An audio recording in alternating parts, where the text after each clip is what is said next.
Okay, dokie. Are we live? Yes, probably, maybe not. Hello, everybody. Welcome to the channel. God bless you. You have a great day. And I'm not saying goodbye already, though. I just want to wish you a good day, good afternoon, or good night, or good whatever time it might be in your location. We just started. We're gonna be here for hours and hours. Can you believe it? Yeah, we are going to be here for hours. Okay, so let's make sure that people can call. If you can call us. If you don't have time, no problem. No problem. We're gonna handle this professionally. So the Champions League new format draws gonna happen in 1 hour from now. It's different this time because they used to wait until like everything is done and they do the draws the same day, like with the Conference League and Europa League. But this time around, the Champions League draws on Thursday, and Friday is gonna be other cups, the Europa League and the Conference League. Okay, just settling.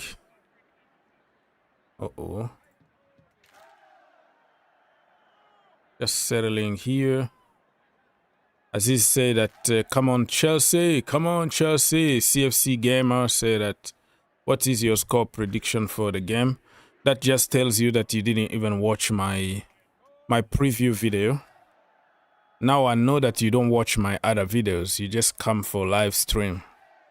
I make videos every single day. I have like three channels, and you're gonna always find some very good edited videos there, funny, nice, no sugar coating, no nonsense.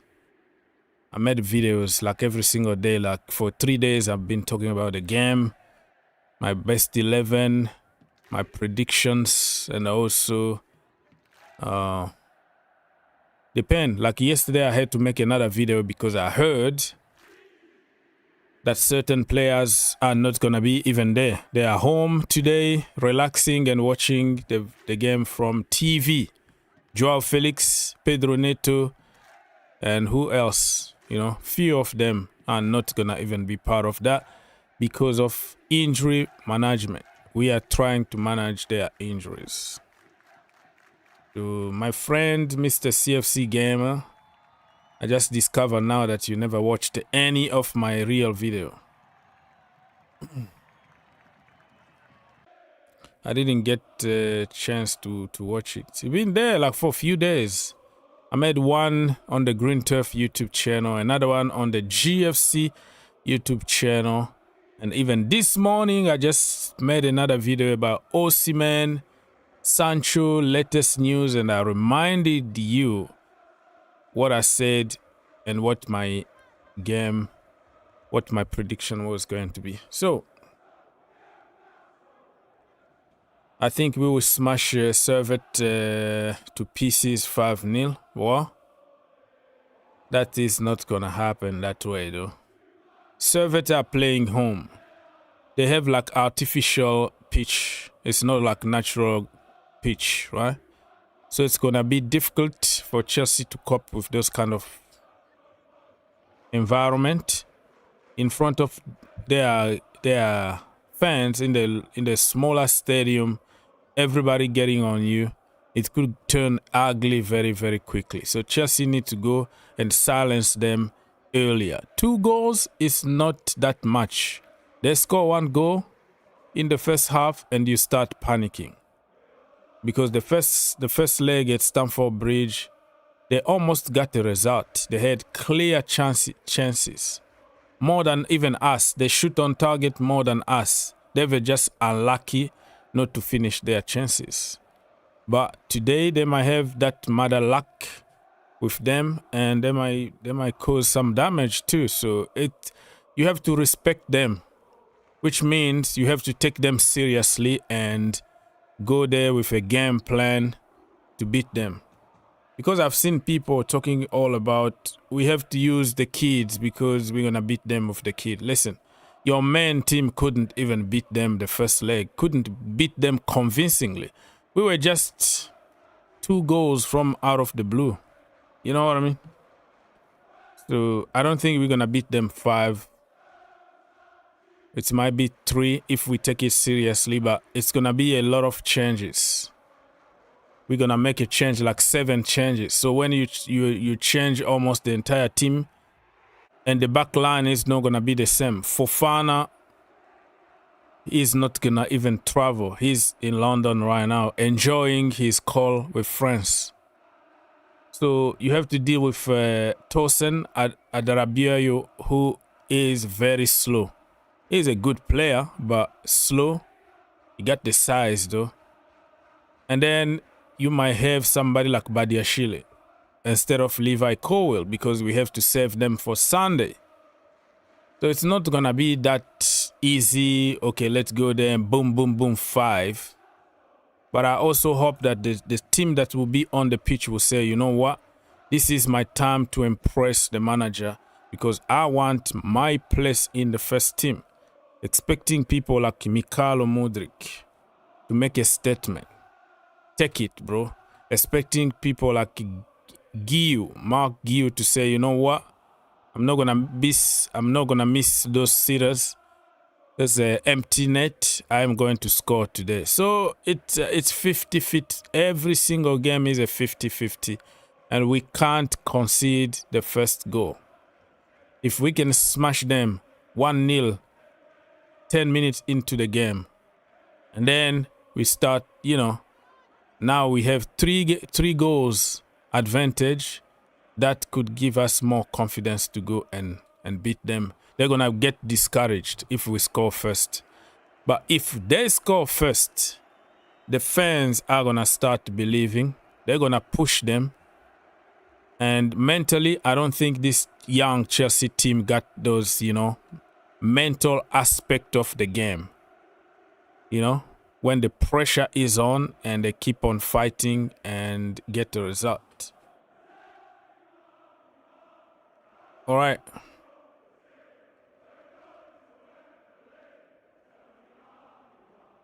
Who are the players that we are taking to play?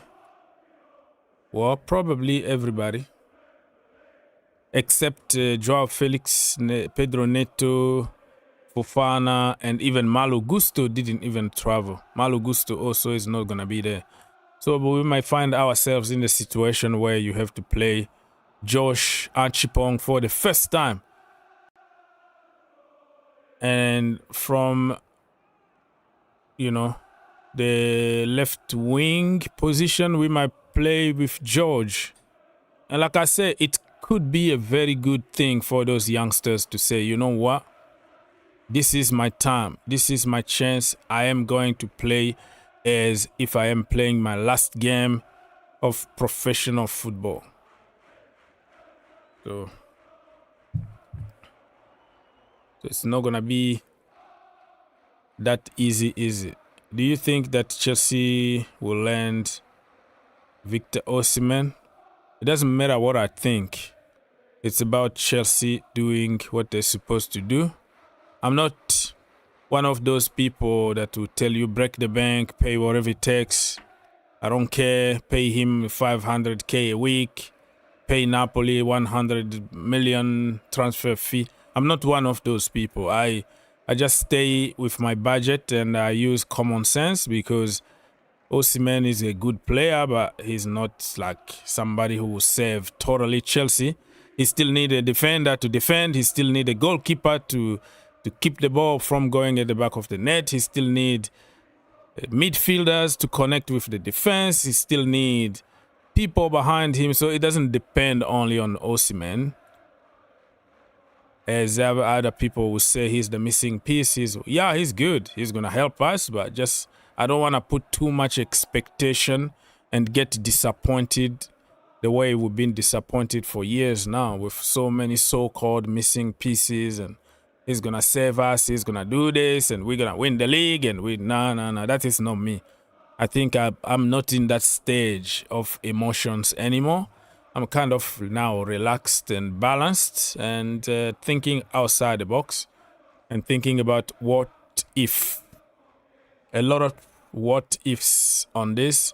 What are we going to do with Jackson? Are they going to start playing together? And what about? So I'm not into the stage of emotions and overreacting because of feel-good factor and narrative on social media. I'm more measured at the moment. Do I think Chelsea can do it? But do I want to see Chelsea break the bank, pay whatever it takes to get somebody? I don't think so. I think if the price is reasonable, the conditions are reasonable, you don't want to let somebody like Romelu Lukaku go because he was on 350k a week, and then bring another one who get the same money. And people will make some quick math. Oh no, Sterling is going, Lukaku is going, therefore we have more money to spend and pay him whatever it takes. Those are just on paper, my friend, okay? Those things are just on paper. The reality is completely different. We try to find some positive things to say because we want to see somebody, but it's not that easy, black or white. You take the money from one person and give to the next one, and then your problem are fixed. It doesn't work that way. Okay. Tobbs. Toney or Osimhen is great Chelsea business. Okay, yeah. But for me, even if none of them sign for Chelsea, I still think that Chelsea are going to cook. We are going to cause a lot of damage without any of them. Toney, if we can just keep them fit, my lord. We have goals from Noni. We have goals from Palmer. Jackson is going to score. Mark Guiu, Nkunku, Pedro Neto, Joao Felix. We have options, bro. Like, I made the point, I don't care. I'm not going to cry. I'm not going to feel anything if we don't sign any striker at the moment. I'm still a little worried about our defense. I'm more worried about our defense now than our attack. I think our attack, we're going to cook. Even Reece James is going to score some goals.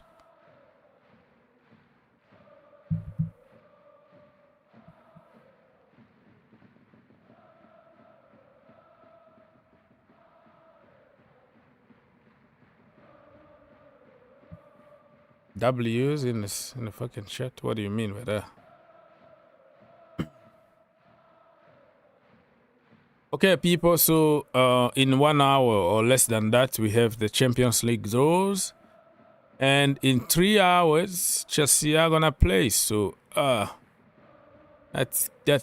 could turn to be a very, very long show, depending on how I feel. But step by step, we are moving.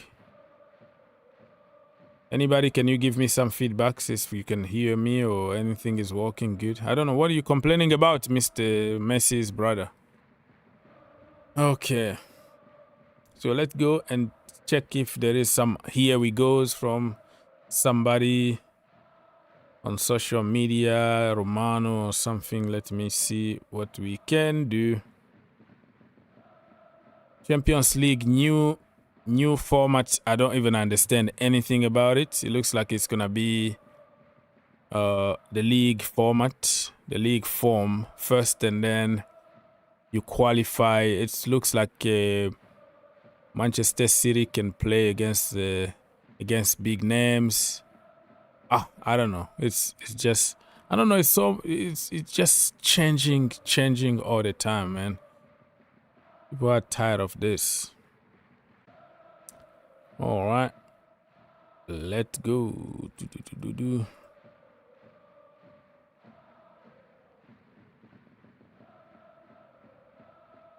Twitter. Let's interact a little bit with Twitter. You can watch the draw on Paramount. I think Paramount Plus.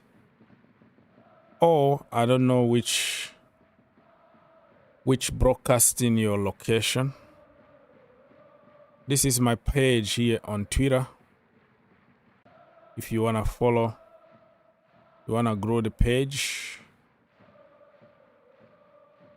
And let's go to double check on some big guns in the business.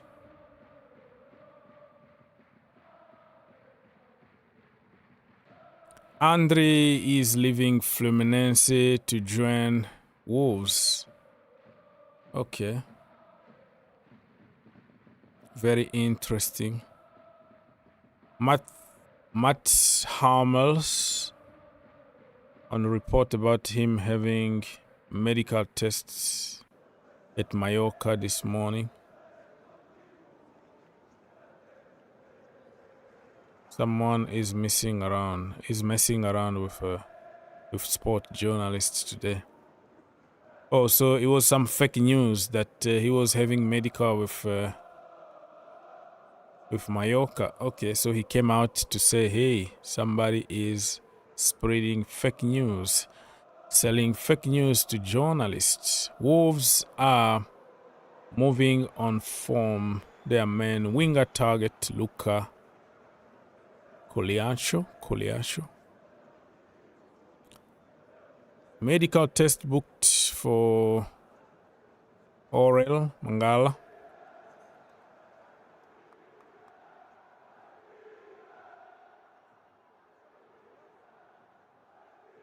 On loan with, okay. Andrew. Mason Mount is injured again, people.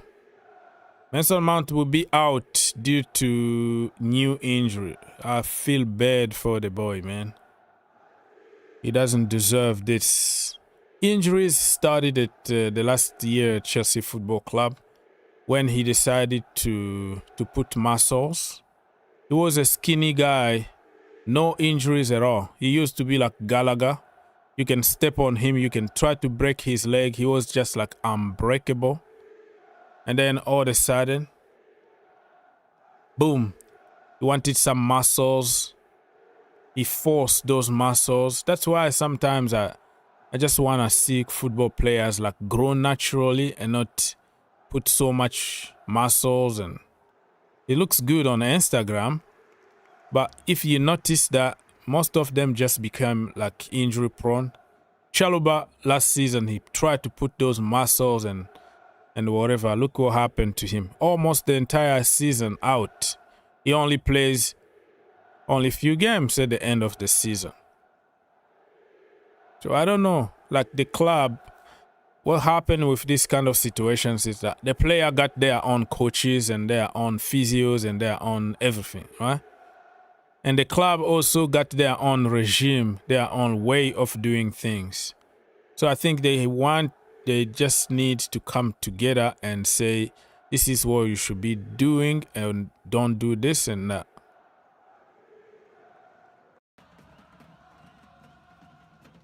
All right. What else? So Mason Mount, during the last game, I picked up a minor muscle injury. I'll be out for a few games. I worked hard to get my fitness back to where it needed to be. I feel sharp and ready. I wanted to hear it from me how frustrated I am. Yeah, you can tell the boy is not even fit anymore on the pitch. But that is just an opportunity for people to start insulting and banter, and you know how it goes on social media. Chelsea scammed you, and especially Chelsea fans are the one that's getting there to to continue the business.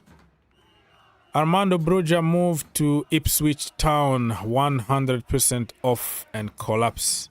He's back to Cobham now.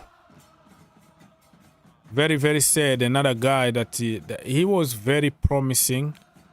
The boy was very, very good handful. For me, I saw a great future on Broja, but we went to, I think it was Abu Dhabi or something on for the camp, and People Republic is smoking. So we went on warm camp to Dubai.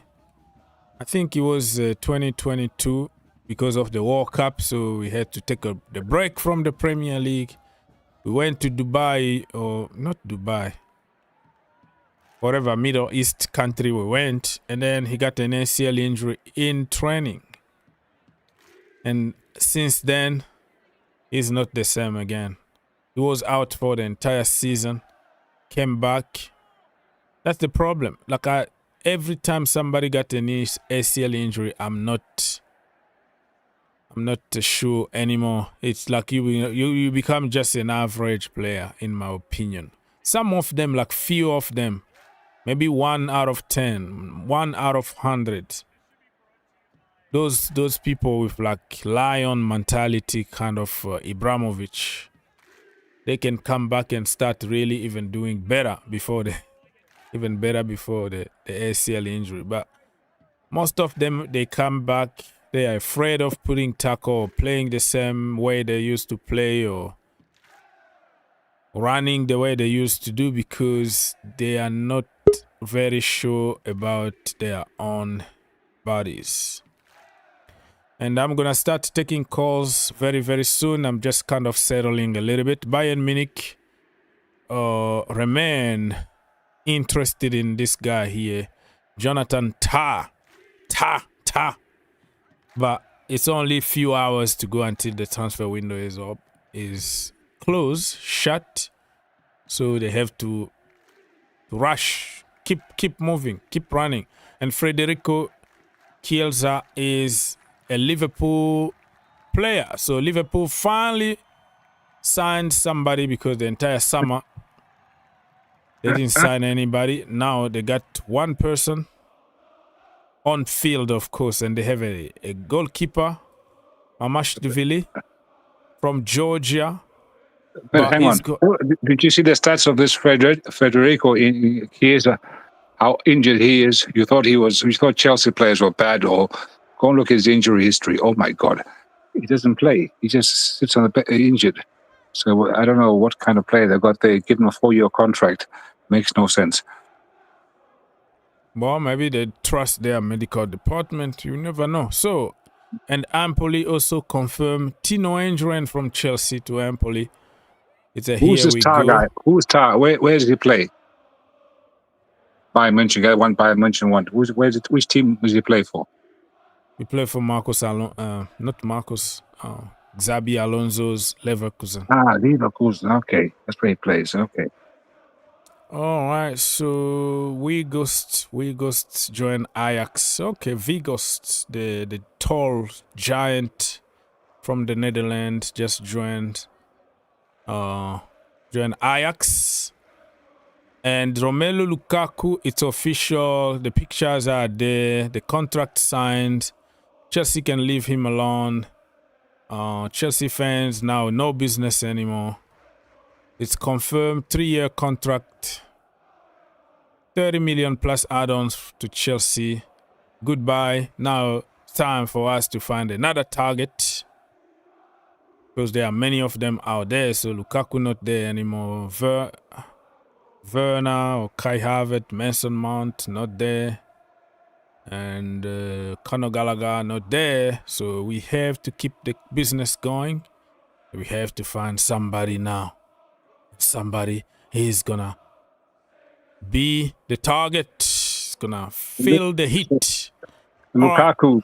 A small question about Lukaku. Did Chelsea overpay for him at 100 million or whatever it cost there, or has his value dropped so drastically that he's now become a £30 million player. What would you say? I would say Nkunku. Oh God, not you again! God, no, is he over? Did Chelsea or Marina overpay, or is it because he just became so much of a problem child that his value dropped because of? Well, you bought him 3 years ago. He was like 28 years old already. When you are in your 30s, your value naturally start going down, unless if you are like Messi or some other commercial values. But in that age, even if you stay in the same club, they start offering you like 1 year, 2 years, and they start offering you less money than what you were before. That's why when you are 27, 28, it's just like people say it's your last big contract. So you have to be very careful to sign that contract. Or at least if you go to Saudi, you get even more money. But if you take another example, your son, Mason Mount, did United pay too much for him? Because United fans are saying he's the worst signing in the history of football. This is according to Man United fans. And I don't know what you say. It's your son. You tell me. Well, can I say that he might not be the worst if Sterling gets to United? You're terrible. If Sterling gets to United, much like the other individual that calls in here, I forgot his name, I will no longer be a United fan. I don't know what people see in Sterling. Like, this guy should be in MLS or in Saudi. I don't know what he's doing in Chelsea. That Chelsea, what, they're paying him like $400K a week or so? You guys are insane. 325. I will never forget when Mr. Uggs here said, yes, we got one of the best English players in the world at the moment. And he never proved anything to me. Never. Guy runs like a duck. Oh, God. Now we're being horrible. First of all, you're making up your own stories. So I don't claim that story of me saying the best England player. I still remember here getting the hit in the same channel for questioning his ability to play at Chelsea Football Club. But back then, Thomas Tuchel was the god. Literally everything he says, you have to say yes. Otherwise, people attack you because how dare are you to question somebody like Sterling? I was here questioning Sterling, questioning Fofana, pulling out their injury record on the screen, and people are like, oh, you've been negative, or you have an agenda. Every time Did Fofana get sold? Is he still a Chelsea player, or is he sold? What? Fofana? Wesley? Yeah, he's coming from an injury. He was out for the entire season, last season, but this season he's back. And he's been called by French national team. It's looking very impressive, and I just hope. I like that Chelsea they're load managing him, so they're not over. Let him come back slowly. Let him, find his full fitness, his full mental strength as well. The mental fitness obviously is very important as well as your physical fitness, because as you know, he's had a very, very serious injury, and like you were talking about Broja before. The guy who was before injury, he was going to be a superstar, that boy, but. Serious ACL injuries, and then, your ACL may heal, but of course you overcompensate for your injury, you've healed from, and then you get other injuries, like hamstrings on the other leg, or torn calf muscles, or Achilles, whatever, all those other kind of strange injuries that start happening to you because of, mentally maybe you weren't ready to come back because you don't trust. Your thing is healed, but you don't trust it, so you overcompensate, and then it's just a vicious circle. It never ends, and and if you like Ben Chilwell, your legs are made out of Weetabix, and you're always injured, then I'm not surprised that the manager say, you know what, I'm sorry, my friend, but you better find another club. Very, very harsh, but We said this before. Always injured. What did you expect? I mean, next one is Reece James. If he's not careful, Maresca, you never know. Might say, I can't plan with you. You've always injured, so we'll just take the money and run. And I don't know, but yeah. What do you guys think is the factor of Chelsea players always getting injured? It's not only Chelsea. It's not only Chelsea player. You, Manchester United, you are struggling with injuries also. You just spent 75 million on a kid, on an 18-year-old kid from Lille, and 2 games in preseason, and he's out for 4 months. I know. Euro, Lenny Euro, and last season you were struggling with pretty much everybody injured. Where is Luke Shaw? Okay, where is Malaysia? Yeah, Malaysia is not there. Even Rashford, he was out almost the half of the season. Mason Mount almost the entire season. So don't come here and point fingers on Chelsea, okay? Don't come here and disrespect us that way. Now, before I leave right now, I just wanted to say that People's Republic sounds so much like the other individual that calls his name. I think his name is Bobby. Bobby Smokey, yeah. So, oh my goodness! I always thought they were the same people. I never knew that they were 2 different people. Bobby is a very high IQ. They articulate the same. They are very educated. Their English is like on point. Like it's like an English professor. Like they want to make sure that everything is like correctly said. So yeah. Yes. They're like certain gentlemen, But I still think that Mr. Oaks' English is better because it's more entertaining. You actually listen to it because he speaks English clearly, fluently, but in his own French way, and it's actually better for me. I like this. This is and I like the Nigerian accent. It's very, very fantastic. That is something very special about that accent, and I'm thankfully they don't put on the Nigerian English. They just speak English with a Nigerian accent. But if they actually speak Pidgin English, we have no chance. Aziz is here. Yeah, Aziz will testify. Thank you, guys. Have a good day. Nkunku and Badiashile. Yeah.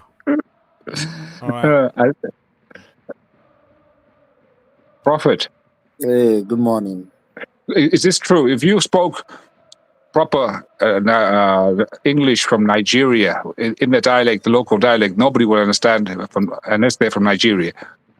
Yeah, they mix English with the local dialect and the local it depends. Local word. Yeah. If they used to say if you're at a Rome, you act like a Roman. So if we are outside, we compose ourselves, but when we are within our own community, we speak our local language, and sometimes we might mix it with English. So it depends on the occasion. Or we mix it with Pidgin. Because there's a Chelsea channel from Nigeria which does live after the games, and I don't understand if he's speaking English, but when he's speaking to his guests, I don't understand what they're talking about, even though they speak English. And again, how will I put it? Our accent is thick. We have a very thick accent in Nigeria. So, so you might not be able to understand what they're saying. I remember when I first came to America, so because my accent was even when I went to England first, my accent was kind of thick. They'd be like, come again, please. But when I moved to the South here in America, I kind of had like the British kind of fluent English. And also, they don't even use that kind of English there in the South here. So it's like, what are you saying? So I had to learn how to speak slow. I see. Yeah, because the way the dialect here in America is kind of different. When you get angry, I've noticed when you get angry, it changes. Then you're no more slow speaking. You swear a lot, And you will see some of the Nigerian will come back in there. I don't know. You probably don't notice it, but I listened to it like halftime against who was this? We won for 6-2. When you came there halftime, you were very, very angry, and it was actually quite funny to listen to. So, Dr. Aziz there, he's wow. What happened to him? He's normally a very composed guy, but okay. Yeah. We're Africans now. We should sometimes we speak with passion. You understand? Mm-hmm. It is what it is. So, Mr. Lukaku.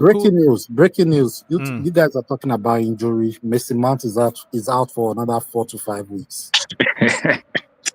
All right. No, I give up. I give up. Mr. Lukaku, actually, it's a goodbye forever or farewell or whatever. And he already accumulated 415 million on transfer. So in 2011, he moved from Anderlecht to Chelsea for 17 million. 2013 from Chelsea to Everton for 4 million on loan. That was the first loan. Chelsea in 2014, Chelsea to Everton for 40 million. Mourinho sold him. 2017, Everton to Manchester United, 95 million. 2019, Manchester United to Inter, 83 million. That is in terms of dollar, though. So you have to know what they put it in dollar here. So 2021 from Inter to Chelsea for $127 million, which is, let's put it like 100 million pounds.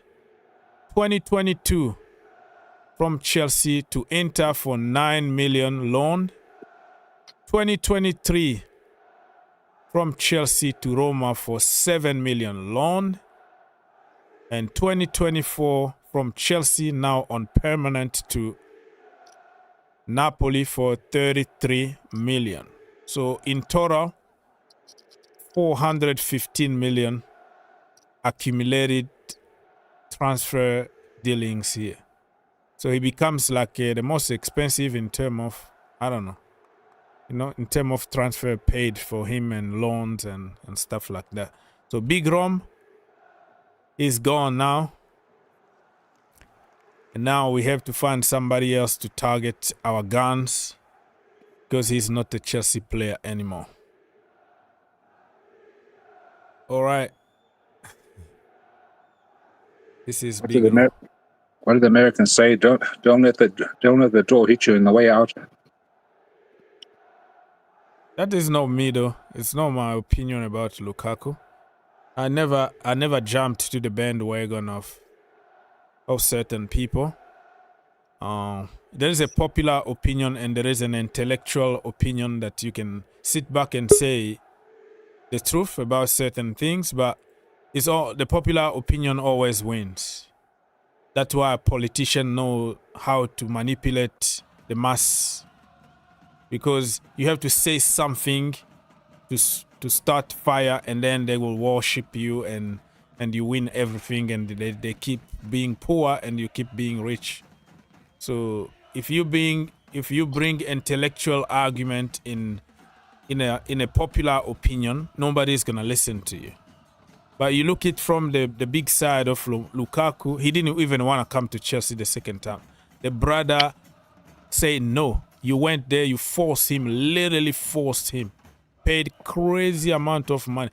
How the hell somebody coming from 100K a week at Inter to getting 350K at Chelsea? An offer that he can't refuse. The brother didn't want to come. You went there, you paid the money, bring him in the team, you change the system. He's not having service anymore. And he was angry. Gave an interview. All of a sudden, he's, public enemy number one. But we are closing an eye when it comes to racism and other issues at Chelsea Football Club. Lukaku being treated as if he was a criminal and killed everybody's mother in the community. But when it comes to certain issues, you don't mention that because, you see? So, the popular opinion is weird. Mr. Ice, Hey! Good evening. Oh, sorry. Good afternoon. Good afternoon, panel. Good afternoon, fans. Everyone. Ogs, how you Yes, doing, my sir. brother? I am here. Yeah, Nice. I'm here, bro. I can't believe What's that on? the Champions League draw is gonna happen without Chelsea. Can you Like, I imagine? can't believe, and we have like 36 teams, right? Correct me if I'm wrong, but Are you serious? all these 36 is a new format of the Champions League, so more teams and all that, and no Chelsea. It just like Can you imagine? Can you imagine? embarrassing, really. And people are screaming for Victor Osimhen to come to Chelsea. He's probably looking at it and say, "Why am I coming to Chelsea? Am I going to play Champions League for what? For what? What am I coming to do at Stamford Bridge? When are you going to get to Champions League? You want me to come and play Conference League? Well, Are it's you out of better your than mind? go to Saudi and play the King's Cup.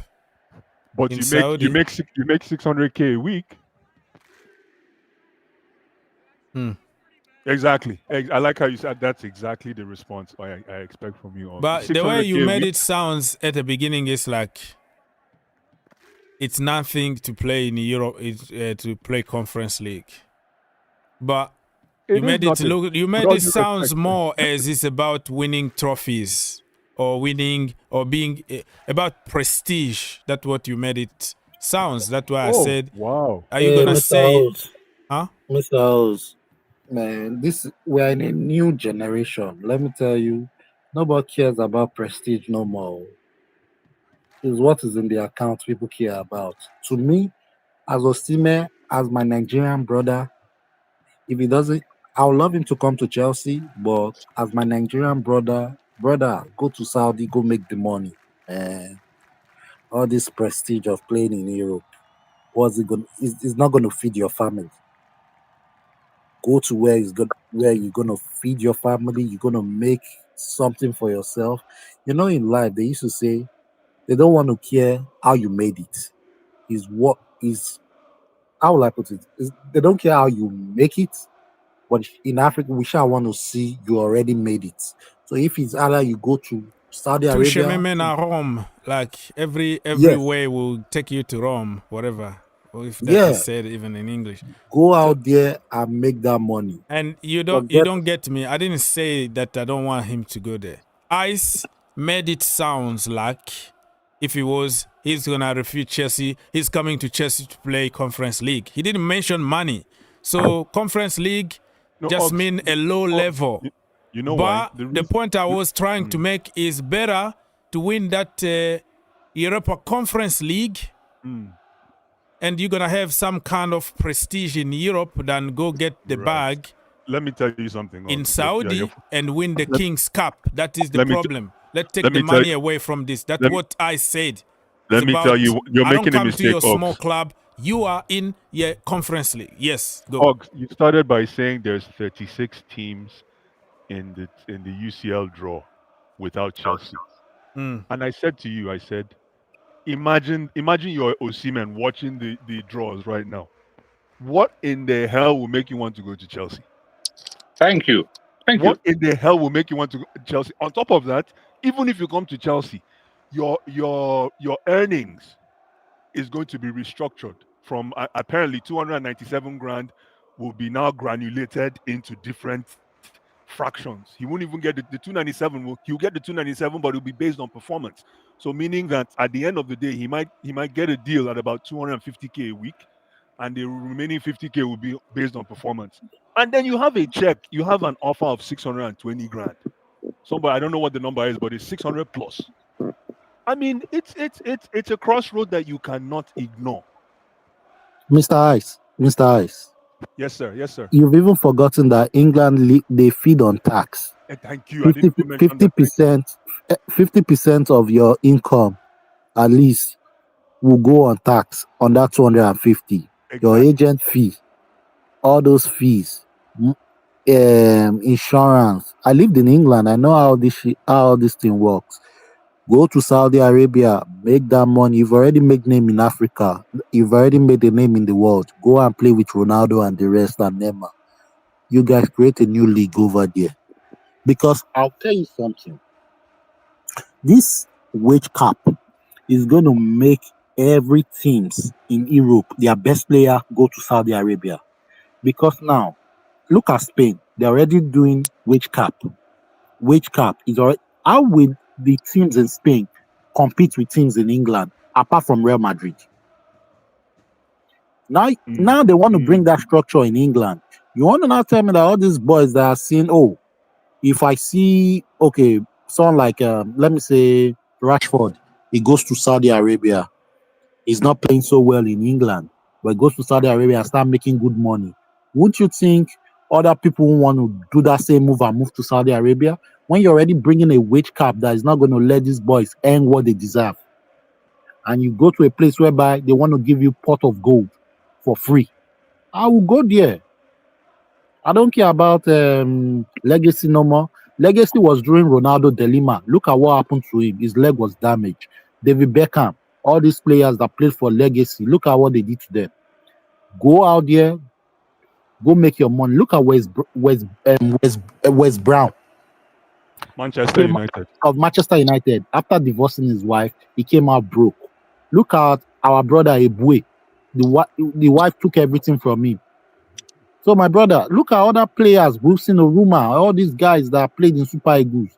They all became broke after a while. My brother, if you have the chance to play in Saudi Arabia for free, go for it.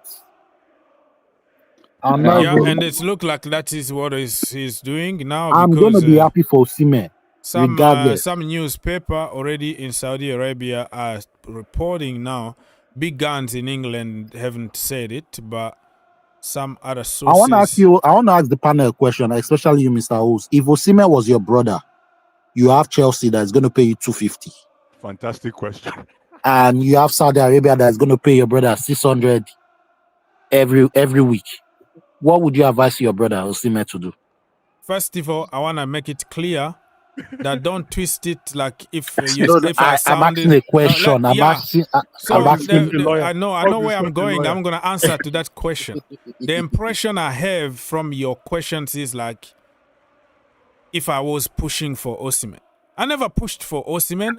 Every single day I come here, I'm the first person to tell you that I'm not sure about this brother. So don't make it sound like I want him to sign for Chelsea for prestige. No, let me finish. There's a structure to this question. So I want everybody to understand that I never was a big fan of Osimhen. I make videos every single day repeating the same thing like 1,000 times. But there is nothing wrong by having him in the team because he's going to help us. He's not my type of striker. I don't believe in the hype. I always say that I got hit here. So that is something that you have to put in mind, first of all. Second of all, your question is, if I was a family member of Victor Osimhen, of course I would tell him to go and grab the bag because he already won the Scudetto. He already won the Coppa Italian. In Europe, he already proven. Somehow, there are so many people who never achieved what he already achieved. And if you're going to come to Chelsea and get 300K and the government take half of that and you have to deal with a very, very impatient fan base like Ice and Aziz, every time you miss a chance and they want to kill you, and in Saudi, they're going to appreciate you. You score or whatever, nobody's going to threaten your mother or go to your house. So given those circumstances, I would say, you know what? I would try finding positive. Ronaldo is here. Neymar is here. Big names are here. People are coming here. Let me go grab the money. That's what I would say. But I want people to understand that I will be happy either ways. He comes to Chelsea. I think Jackson is going to learn from him. I think we're going to score a lot of goals. We're going to finish top 4. We're going to win 2 trophies. That is a guarantee in my opinion. If he doesn't come, we can still do the same. Because I believe in our attack now that we have goals from every angle. Say whatever you want, but Jackson is going to score. So now you're buying into the goals from every angle. Ogs, man. Wow. Unbelievable. When I was preaching this 2 streams ago, you wanted to kill me. But on a side note, this is very important. I think that if Victor Osimhen goes to Saudi, his route back to Europe, guess what, will be through international football, in my humble opinion. If he can, because right now Nigeria is almost in a very dicey situation in regards to qualifying for the World Cup. If we can qualify for the World Cup with Osimhen as part of that team, and then Osimhen goes to the World Cup and sells his product to the world, then his stock stays intact. I don't know if you understand what I mean. So again, you understand what I mean, right, Aziz? I understand what you mean. Yeah, I understand what you mean. So if he can get back, if we can get into now we're in a dicey position. Right now, no Nigerian believes we're going to the World Cup. But if for some reason we get to the World Cup and Osimhen is able to sell his product to the world all over again, the whole world watches him again. And I think there's AFCON again, right, next year? Or is it the year after? So again, I don't know. So going to Saudi is not the end of the world for Osimhen while he's making his 620k. Because this guy is going to come to Chelsea, for example. Like Aziz said, walks away with 250 grand, minus tax, and then has to deal with fans when he misses one goal. Chelsea fans are brutal. I don't know what Napoli fans are. Somebody please educate me. But he's a big player. He's a big character. He can survive under any. Napoli fans are racist. I know. To Chelsea, where some of Chelsea fans are the most racist. No. To be honest, let's be frank. We have the worst fan base ever. We can put you up when you're up. It's gonna be the same fan base that is gonna tear you down. And the problem is, many of the Chelsea international audience came in the money era of Abramovich, and we feel more entitled. Like, this is how we know. A kid that was born when Abramovich took over Chelsea, today he's 20 years old, right? So his entire life been success after success. That's what he knows. The team's supposed to win. This is what we do. This is our culture. So there is a memory that tells you this is not our club anymore. We don't wait. We sack managers. We buy finished article. We don't develop anybody. So you can't really blame the entire generation that been corrupt and been, brainwashed about how to run a club.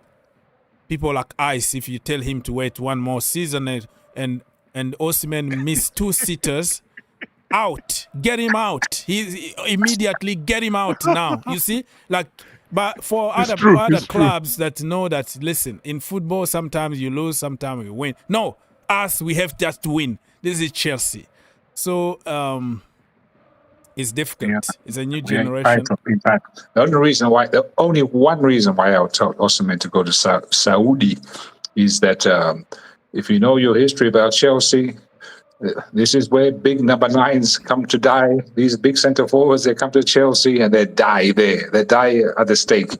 For whatever reason, anybody who comes to Chelsea, where's number 9, the centre forward, you are finished. So it's better take the money in Saudi, and you'll score the goals there. You'll come into Nigeria. But of course, the only problem that you guys didn't mention is that every footballer, yes, they dream of money, but their biggest dream as a sportsman, is to win the Champions League. Now you go to Saudi, you will never have that chance. That dream is gone. Now you're just basically playing. Probably living in a country where maybe the values don't fit your values, but you've got to put up with it. And but they know, okay, there's no, if you want the bag, you've got to sacrifice something. So that is the dilemma. What do you want the bag and sacrifice your personal life and sacrifice your dreams and ambition of winning the Champions League?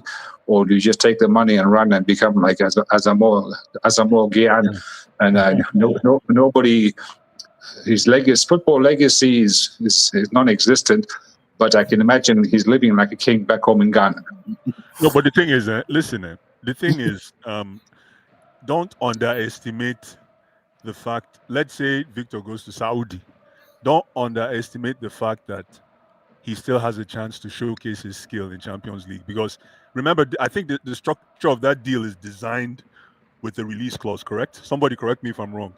So in 2 years, right. In 2 years, if he comes back, I think he's there for 2 years. If he goes to Saudi, in 2 years, if he comes back, he's literally how old? 29? How old is he now? 26? 26, I think. Yeah, so it's going to be about 28. So if he's cooking and goes to the World Cup, let's say Nigeria goes to the World Cup and he's our henchman up front, man, he can come back to Europe and do a deal like Benzema. He can come back and do a deal like Benzema. He can come back and do a deal like Lewandowski. He can come back and do a deal like, think about all the some of the big strikers that we have now. They'll come in and do 1-2 year deals. So it's not the end of the world. It's up to Osimhen right now. For me, you're staring at the crossroads. Come to Europe, come to Chelsea right now, and come play Champions League, Conference League, man, every Thursday. Come play Thursday football right after. But CNN, you have also a chance. You have also a chance to qualify Chelsea to the Champions League after 2 years. So this is another act of being a hero here. But the thing is, the thing with sorry, Aziz, 1 second. The thing is, Ronaldo is getting his prize. I don't know for what, but he, people always create some kind of award just so he can be in the ceremony and they can get money even more. So he been given like a special award. Nice. Okay. He's a hero, man. Ronaldo. So he's given his prize. I don't know about what, because I can't hear. Otherwise, it's gonna be copyrighted on YouTube. So I'm watching it. If you can go on UEFA.com, it's free of charge. I'm watching it from there. So it's live now before the draw. Ronaldo that woke up one morning and said, "Let me start a YouTube channel." Before he went to bed that same night, there were 500. How many million subscribers? Probably 60 million already. No, more than that. That's why when people are trying to compare Ronaldo to Messi, I'm like, bros, chill, just chill. Aziz, go ahead, bro. No, but Messi, if Messi also go with this war, he's gonna have as many as Ronaldo. Let's be honest. Right. Messi won't get anything, man. What? If we go with this Ronaldo-Messi situation and Messi decide to focus on YouTube now, it's going to even create more noise and it's going to be a war who's going to get more followers. That's how it is. That's how business works. Messi is a footballer. Cristiano Ronaldo is a professional. 2 different lines of duty. 2 different lines of duty, my brother. Messi is a world-renowned footballer. Ronaldo, on the other hand, is just a professional athlete. Two different lines of business. No, Ronaldo has personality. Messi does not have personality. Exactly. I mean, you guys can make whatever theory you want. They are just a different kind of people. But I think. Why didn't he step in? Hold on. Why didn't he step in when Enzo had that cell phone? Why did Messi step in? Mr. Oz, I'll give you a full example. Ronaldo is just like, let's look at the rap game. Biggie and Tupac. Tupac has personality, has the sex appeal. Ronaldo has the sex appeal. Messi doesn't have that. Like, come on. You carry Ronaldo and you carry Messi to go outside for fashion. Which girl will pick? Kim Kardashian is going to pick Ronaldo. Well, they've even dated before, so you should know. Ronaldo has been dating. Yeah. Ronaldo has been dating that girl. She has a list of people she has slept with. Ronaldo has been dating big celebrities back when he was young. Paris Hilton, Kim Kardashian. He has been dating a lot of. You understand? Ronaldo is a playboy. Are we talking about sexual education here? No, it's not sexual education. I'm talking about Ronaldo being a sex appeal. He's just like, okay, I'll give you. He's just like Tupac and Biggie. Mm-hmm. Tupac and Biggie. Tupac is a sex appeal. But I'm telling you, everything that started is a YouTube channel that is just exploded in just a few days. And he just making sounds like if Messi... In a few hours. Correct that, please. Yeah. Now it's been for more... It's been not few hours. Don't get me wrong. Messi is great, but compared to Messi is a footballer, is what you call football. God made you. He's a silence legend. He's a silence. Ronaldo is the kind of person that I can. The problem is Ronaldo forced himself to be that way. But Messi is somebody who is like, listen, Ronaldo is forcing his own success to that level. Messi's success is just following him. So imagine if he can also put a little bit of effort. Like now, No, if he announced, okay, we got no. Let me explain something to you. You know why? Because that is not Messi's nature. Messi is a quiet, lives a boring lifestyle. Even I remember when Fabregas said that Messi back then when they were in Barcelona, you don't see Messi going out, going to club, doing all this. Messi is a family man. You feel me? Messi is a family man. I'm but just Ronaldo even lost. is I don't know even what we're talking about here. Can we move and talk about Ronaldo is just watching his trophies, and this trophy is gonna be like World Cup or something. He's gonna appreciate this. It's gonna be another headlines here, like, oh, he won more special award in Champions League and all that. I don't know. Let's talk business. Let's talk football. Okay. Like I was saying about, we're talking about Osimhen move to. As I wanted to make a statement. Mr. High said, was it Mr. People Republic or Mr. High that said something about legacy? No, I didn't say legacy. That was Oggs. Okay, Mr. O said something about legacy. I used to think like that. Oh, legacy is you win so many awards for your family. You understand? But now we're in a generation whereby legacy is how you take care of your family. Is the generational wealth you built for your family.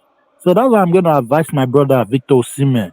I don't want you to come to Chelsea. I'm one of the people that wanted him to come to Chelsea, but at this moment, I want him to go out there and win for his family. Osimhen making money is like he's winning for the whole Nigeria.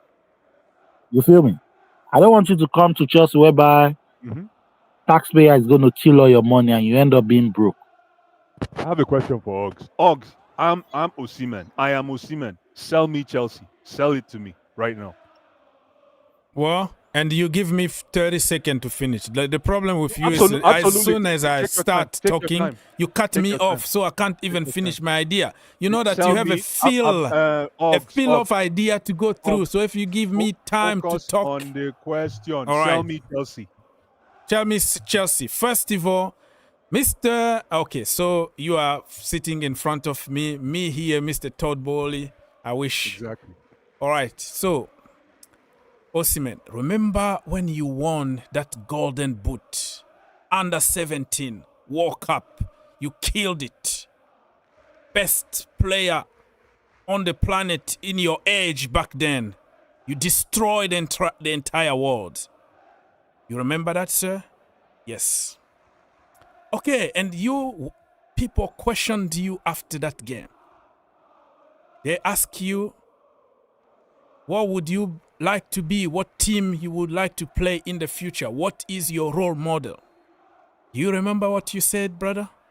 Yeah, I still remember. Yeah, I said Drogba was my idol. I love his attitude, and playing for Chelsea will be an honor and a privilege and just like top of the top in my life. All right. Here's the deal. This is your time. You still got it. You still got it. Believe in yourself. Believe. Can you imagine the young generation growing up in Africa and seeing you playing for your dream team, Chelsea Football Club? How many new generation of fans you're going to bring to Chelsea? Imagine your legacy. Look at Didier Drogba. Until now, everybody talking about Didier Drogba. And people will talk about you for generation because you're going to be a legend. Yes, Chelsea are in the Conference League. That doesn't even count. But imagine you come to Chelsea and you qualify them in the Champions League for the first time after 3 years. You are a legend. And I tell you what, this season, a trophy is a trophy. You're going there, you're winning that freaking Conference League. You win the Carabao Cup in England, you win the FA Cup, you fight for top 4. And guess what? At the end of the season, you have a chance to go and win the World Cup. Club World Cup. Yes, you are not in the Champions League, but You still in the World Cup. That is top of the top, brother. Don't watch. Don't even care about the Champions League. Forget about it. Go there, score a few goals. Boom. You bring the club World Cup to Chelsea Football Club. You are a hero. And on top of that, hey. Hold on.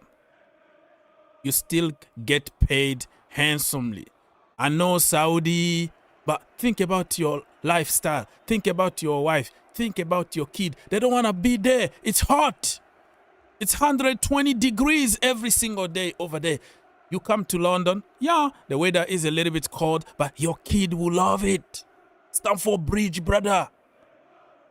So now you got the money, probably not the same amount of money, but you have got a bigger legacy. You're going to be Mr. Chelsea. So you have the opportunity to change this club forever. Sign for Chelsea Football Club right now. Here the pen. Boom. Sign it. How much are you paying me, sir? How much? Well, listen, brother. How much have you? They offer you in Saudi again? 620,000, and right now I'm at 297,000. Is that in Zimbabwean dollar or what currency is that? Just in case you don't know, it's in pounds. It's in pound. Okay, but you have the possibility to be miserable, winning a lot of money, or be happy because so you're still happy. And let me sell you something else. Business. The money that you got here, if you are smart enough, you can become a billionaire. Investment. Don't go and spend money to private yacht and girls and whatever. If you can invest your money, you're gonna be getting a salary here, and your business is booming, paying you extra money for generations. You know, you're gonna build money from here with the brand, with let's say the visibility. You're gonna sell yourself around the world more than in Saudi. People are gonna forget you. Here you have brands, you have Gucci, you have. I have a question, agent. Yes. I have a question, please. How come they haven't forgotten Ronaldo? Ronaldo, my brother, Ronaldo moved there when he was 35 years old. End of career. You're still very young. You're still a baby in terms of football. 25, 26 years old. You're still top notch. You still have time to go to Saudi. And you just gave me another idea. Because guess what? Money is not going anywhere. Get the business done in Europe. Confirm yourself here. Be a king here. And then when you start slowing down, you go to Saudi and get the bag. You go to the MLS, you get the bag. You go to other destination, you get the bag. Ronaldo went there when he was 35 years old. All I can say is this, Ox. Fantastic sales pitch, but all I can say is this. No wonder Osimhen is going to Saudi. No wonder. Because I hope you listened to your pitch, Ox. You basically told him to go to Saudi. You didn't tell him to start.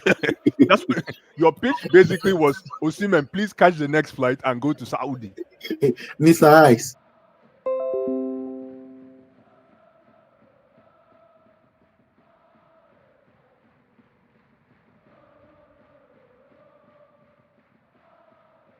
This is weird.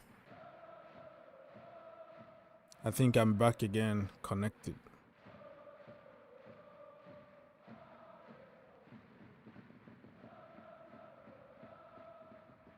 It is what it is. We are back again. I got disconnected for some reason.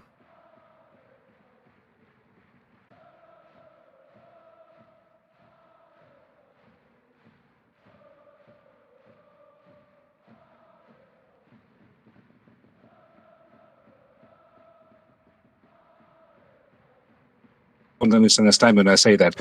You're a person who is. Sorry. Can I say something? Can I say something? Sir. Yes, sir. Welcome back. Let me explain myself. Don't cut me off. I just got disconnected. I don't know what happened. I think there is a baby in the house who just smashed the box.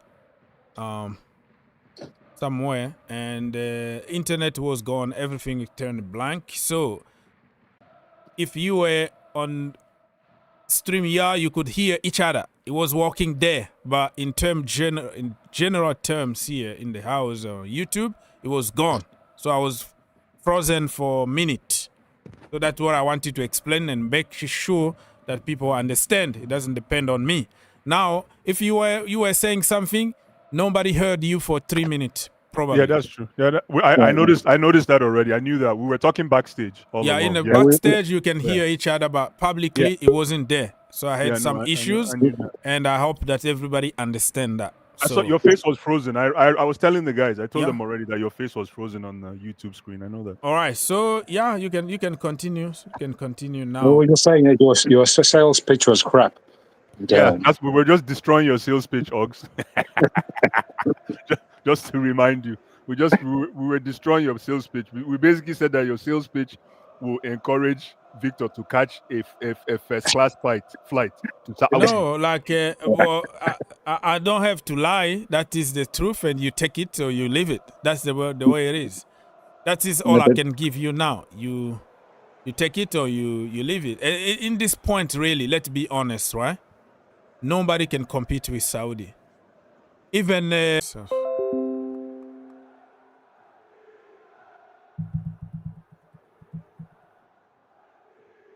okay, boys.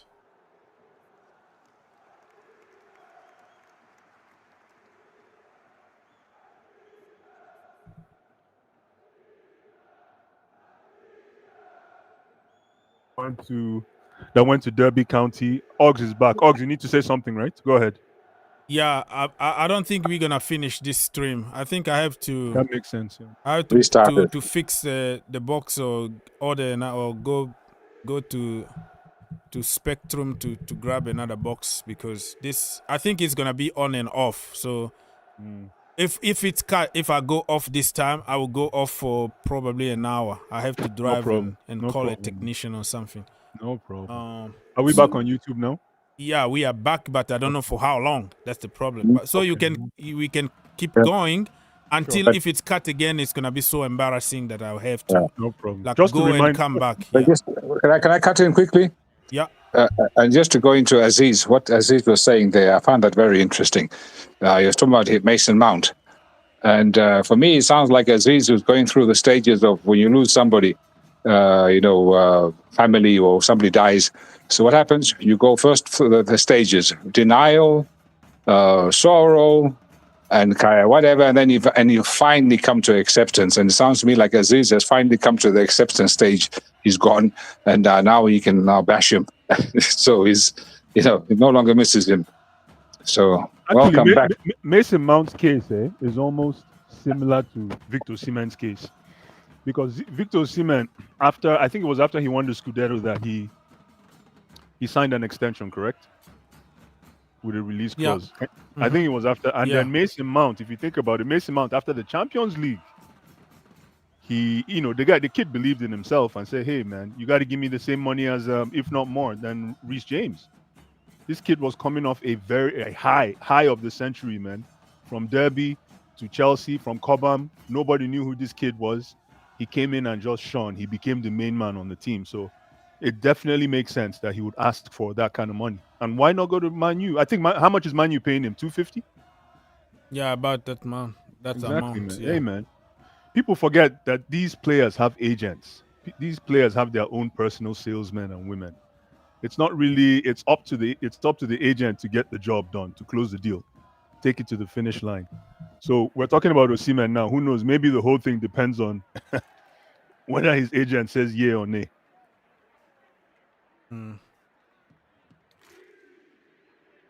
Yeah. But at the end of the day, whether Osimhen whether he arrives or whether he doesn't arrive, Todd Bowley and crew already told us they are working on a project, and they have to be willing to sell the emotion of patience to the fans. If we're patient enough, we can work with this team that these guys are fronting right now. Like Oggs rightfully said, which I'm surprised that he agreed, is we are producing goals from all parts of the pitch. If we can continue with that, maybe January we can find a crown prince to play number 9 for us. But if we can get Jackson firing, continue to fire, we can get Cole Palmer to continue to fire, we can get Nonso Madeke to continue to fire, we can get who else? What's his name? Felix to continue to fire. Hey man, if all these guys score 10 goals each before January, I think we're in a very good position. I reckon the hang up. I think about the hang up with why Osimhen is not signing or is not going to sign or whatever. I think it's because it's all about Sterling.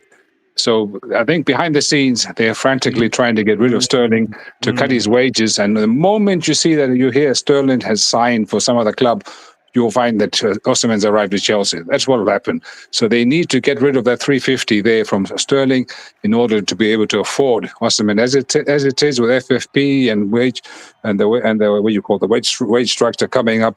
They can't afford to sign him. So this is why. So it's all about Sterling, maybe Chilwell, maybe Chalobah, and some others to make up the numbers so they can afford maybe to give him 300,000-400,000 K a week.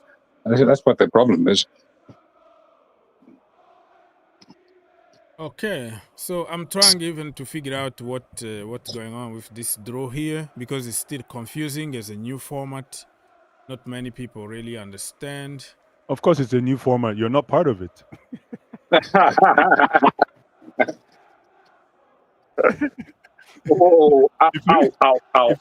look through the list, you will not see CFC, or you will not. Try again.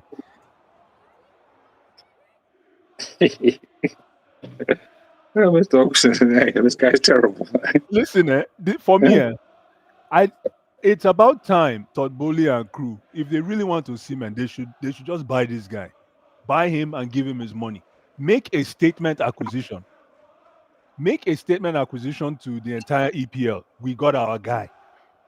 Why can't you do that? Why are you trying to nickel and dime this guy? This is the reason why I'm saying, man, Osimhen must be tired. He must say, you know what, get me a flight out of here. Let me go to Saudi. Because this is ridiculous, man. You want to tell me that, okay, for example, let's say Todd Bowley decides to pay him, are offering 250. People's Republic, what is 50 grand? Now, what will happen if Sterling goes, they'll probably pay him 350, somewhere around there. That's what they'll pay him. So what Sterling was earning, you probably get maybe 350, maybe even 400. And then Osimhen it's an offer you can't refuse. So no, then they can't do that. They can't do that because I think they already made somebody. Please correct me. Everything I'm saying is just off the top of my head. I think they made him an offer of 250 or something, and then the rest will be in performances. Somebody please correct me if I'm wrong. To go back and say, okay, here we got 400 when Sterling is gone. It's not going to make Osimhen feel valued. You're still telling him that I had to get rid of some guys for you. Take the blood equity. Blood equity. It's in every business. You have to shed blood equity. Yeah. But sometimes in any business negotiation, you've got to sweeten the deal to make the deal happen. So if it means that he's got to increase the wages by 100,000 from the negotiation, you start one price, the other guy starts another price, and you meet up in the middle. So if Osimhen wanted 650 or whatever he wanted, and then Bowley is only offering like 250, then you're going to meet in the middle, which would probably be 350 if you want the deal to go through. This is what happens. You give and take. But obviously, Bowley has to go and find that 350 because right now he doesn't have that 350. So he's got to go wheel and deal a bit to get rid of some players. And then when the money is there, he say, "Here, my son, here's the 350. You take it or leave it." And Osimhen will say, I don't know how you say Nigerian, thank you, but he'll say, "Okay, we've done it." And thank you, Mr. Oaks, for the negotiation and the pitch. And London is indeed very nice. And I hear you. But I'm hearing. I don't know if you're reading the comments. Some of the folks are saying that he already accepted a Saudi offer. So I'm not sure, man. But Mr. Oaks told me in his videos I've been watching all week that it's a done deal and he's coming. So I don't know if Mr. Oaks is fake news or what, but I trust that Mr. Oaks is not. I didn't say that. With that sales pitch, why would that talk sales pitch? Why on people? Let me tell you something. Those Einstein and all the smart people, Nelson Mandela or Mother Teresa, they have quote. Gandhi. There are so many quotes that they never said anything. But because you associate it to them, 90% of those, they never said it. You can just say, Nelson Mandela said, save yourself or beat people. Stuff like that. And people will believe you. So what People Republic is doing here is just, first of all... your videos, is you the ones put on the green turf and the You don't watch statue. my videos. You just watch all your videos. No, you just watch the title. Listen, you just see the title. You don't even watch for 1 minute and you interpret the title the way you want. First of all, let me finish. Yeah. First of all, the title is just a title. And if somebody said something like let's say David Ornstein come and say, Victor Osimhen deal in the final stages, and I put that title, it doesn't mean that that's what I believe. It means that if you watch the video, you're going to know my opinion and analysis. What I notice from many, many people is they say, you say so. And then I understand immediately that, because you saw in the title what people are saying and you didn't watch it. First of all, I never say that the deal was done. Or you're going to see a question mark at the end of the title because they give you only few character to put in the title, so you have to maximize. But the video is 10 minutes. If you watch the video, you will understand the sense of the title or the question mark. But people don't care about question mark. They don't care about punctuation anymore in English. It's all about, you say so. No, I never say that that is a done deal. No. I say, is a done deal? It's different, like, done deal, yes. And done deal, that means question mark. And I will show you where the question mark is coming. It's coming from this report, that report. I put it together and I give you my honest opinion, what I think. And I've been saying that we can't compete with Saudi Arabia in terms of money. And if I was Osimhen, I would grab the money, call Usain Bolt, give Usain Bolt the money and tell him to run as fast as possible. Get the money, go. But people will just pick one thing when I'm trying to make sense of a sentence. People's Republic, Aziz or Ice are going to pick just that one word. And then just made it like, boom, I said something.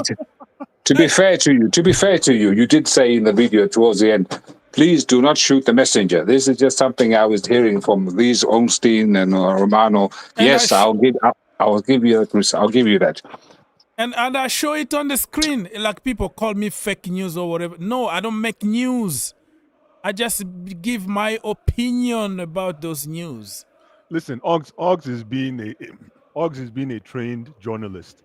I only read books when I fly, right? Just so that I don't feel the distance. And before I pick up the books, I get inspired by the titles. So again, in this case, I bet the title is what inspired People's Republic. Yeah. People's Republic. You never watched my videos. The title is, so I get inspired by titles and I jump in to read. So again, man, everybody and their dog is waiting to read anything when it comes to Osimhen, especially when we're coming close to the final. People want to make their bags too. Exactly. Because that's the problem. Osimhen is getting his bag and people want to capitalize as much as possible. People are making money out of it. So you're going to find people saying the same thing with different title, with different kind of manipulations so people can read. Why can't you just understand what is going on in the world of business? But at the same time, you know what? Either way, there's a lesson to be learned, whether he comes or whether he arrives or whether he doesn't arrive. There's a lesson to be learned. If he goes to Saudi, I'm hoping that we can lick our wounds and execute a win-loss analysis on that particular project. I think there's a lot to be learned if Osimhen ends up going to Saudi. Now we can look at the balance of the team. We can now start to look at so many other aspects, so many gaps that can be filled. So, as we continue to grow. But where the gaps are quite obvious is with the central defense. We don't have gaps up in attack. So I don't know. I don't even know why we need Osimhen. But what will the narrative be if we end up with egg on our face? No Osimhen, no Ivan Toney. Oh my God, social media is going to go crazy. But peoples, how come we're not talking about Romeo Lavia being injured? That's Mr. Oaks. How come Mr. Oaks is not talking about the ball distribution from Chilwell? Go look at not Chilwell, from Colwell. His stats, incredible stats. I don't know if you saw that, but Colwell impressed me in the last game. My problem is now that Romeo Lavia is injured. Does this mean that we are going to be going through this same roller coaster with Reece James and Romeo Lavia? If so, how come we're not looking at a backup DM? But they actually played better without Lavia, if you noticed. When they played two holding midfielders instead of the three they tried the Man City, they actually looked a lot better. So this is the dilemma they have. Either way, you still need a backup unless what's Arojo. Arojo, somebody called Arojo. He's from Benfica. He's the team that we got Enzo Fernandez from. Right? Yeah, he's a defender, 22 years old. He's very good from the back, but his defensive work also give me a little bit of panic. But he's still young, can improve. But he was linked heavily with Chelsea yesterday. The irony of that is the night before, because when I go to sleep, I kind of put some podcast, mostly French stuff or French movie or something. So I was listening to a French podcast. They were talking about that guy, Arojo, to Chelsea. To PSG. That was before he was linked to Chelsea. And they gave so many details, like analysis from deep, what he can do, what he can't do, blah, blah, blah, blah, blah. And it was interesting. And the next morning, we are linked with him. So I kind of educated myself without even knowing that he was going to sign for Chelsea. I don't even know that makes sense. But he's a good guy. But it is what it is. Every transfer is just like I saw his comps. I heard the rumors yesterday. He's the king of passing from the back, tiki-taka thing. He's like Colwell on his good day, like breaking lines. Good, but when it comes to going back and defending, like pure defending, I'm looking for it. Just like when I was saying, like now Chelsea need like a proper old school center back and the old school kind of number 9. You know, a la Drogba, physical and stuff. That is what I want to see. Somebody no sense. Because sometimes you need those kind of people. It's not always, he can do this, he can pass this, but you forget about your job of defending. Because you are a defender. It's just like Andre Onana. Can play the ball from the back. But brother, it's okay to touch the ball with your freaking hand. Because that brother sometimes forget that I'm a goalkeeper. It's okay to handle the ball. It's fine because he wanna play with his feet to the point where he forgets to do his minimum job. So I don't want to see only the players that they are flair, they are good on the ball, but when it comes to crunch time, that last tackle from Rudiger out of the blue, Zuma kind of last minute tackle. I want to see those players also at Chelsea. But I tell you, I saw his comps yesterday when I heard the rumors yesterday, and I watched his comps on YouTube. So, ladies and gentlemen, it was only YouTube. And afterward, I was impressed with the comps. Then I was reading the comments, and somebody said, Badiashile's comps were just as good. You know what he said? But I remember watching Badiashile's comps, and they were just as good, if not even better. But again, the guy looks confident on the ball. He can, like Og said, he can drive the ball forward. He has that pass in him, and he's tall. He's actually tall. So again, if you give me a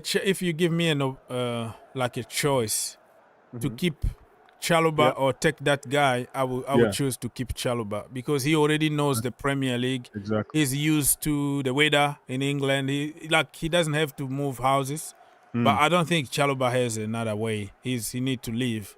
But I'm just entertaining myself here. It's funny you said Chalobah. How come the offers are not like all over the place for him? How come there's how come there's not at least 10 offers for Chalobah now?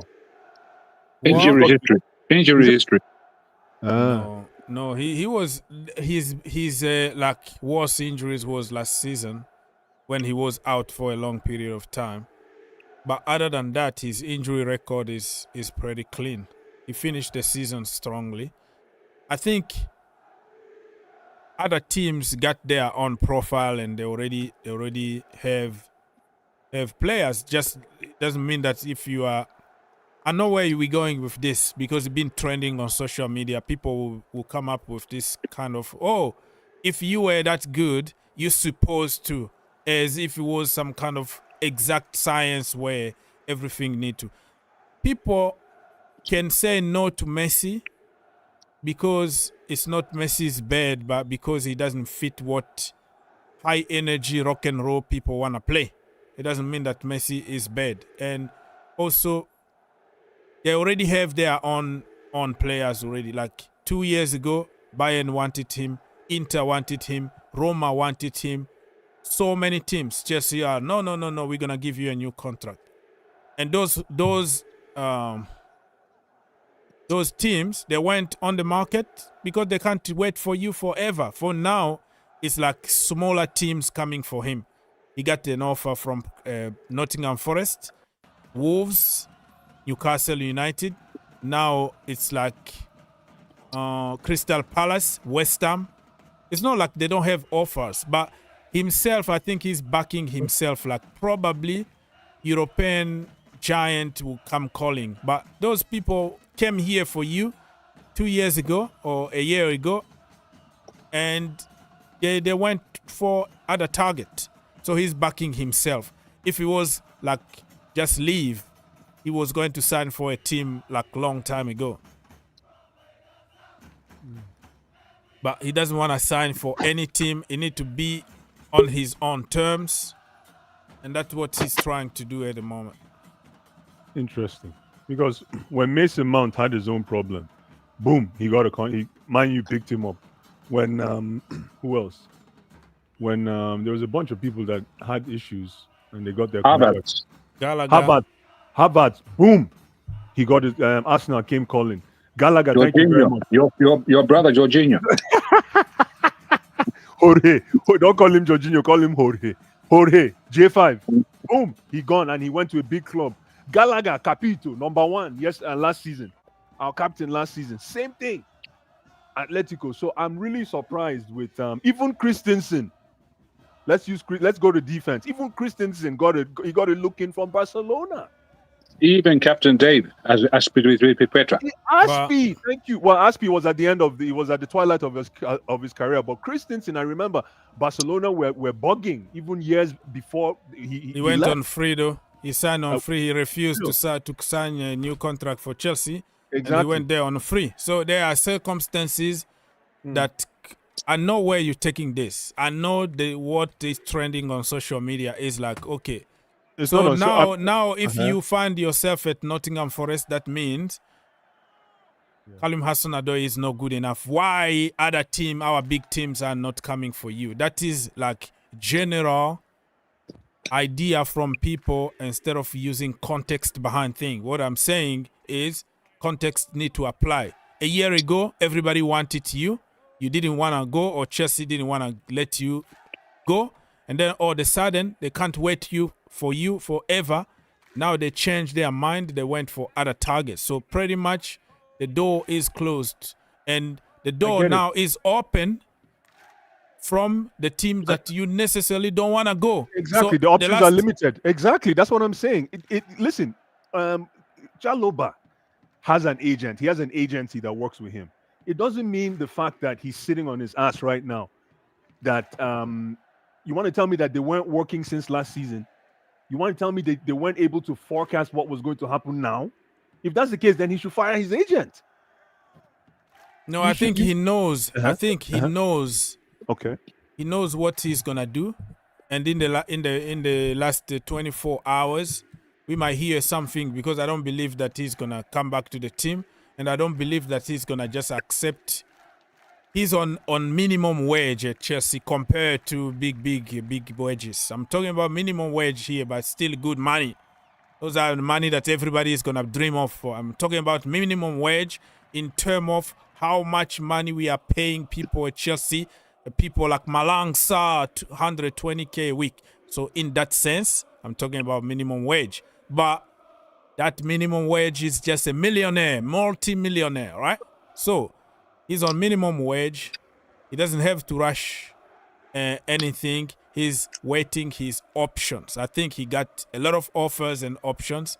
And the last minute, because he's been backing himself and waiting for another big option to come, probably the last minute he's going to be like, okay, I'm going to play football somewhere.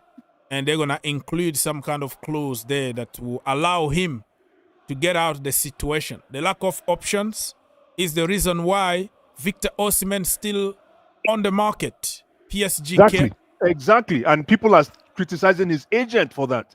So all I'm saying is, I'm not saying it's a perfect world. I get it, Oggs. It's not a perfect world. So I'm not trying to generalize my statement here. It's not a perfect world. But at the same time, this is the reason why you pay 6 figures to your agencies. Yeah. Your agency should be able to forecast what will happen, what is happening now. In the sense that, hey, if Chelsea doesn't do X, here's what we're going to do. If Chelsea does Y, here's what we're going to do. I know it's not that perfect, but why is such a fantastic defender out in the cold when there's 24 hours left to the end of the deadline? 24 hours left to finish trading.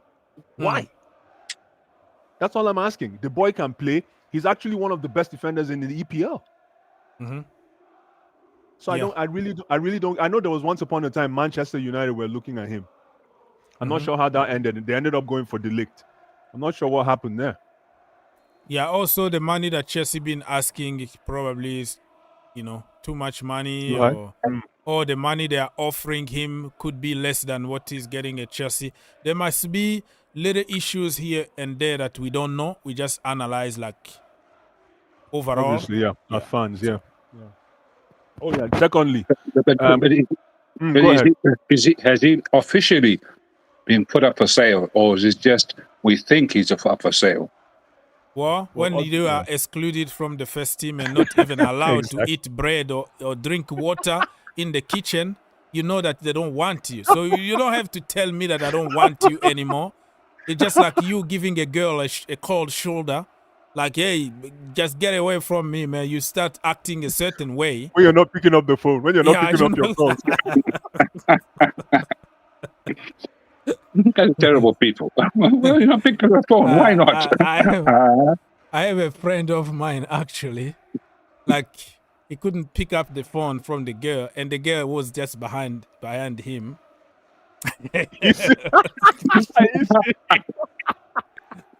Oh, wow.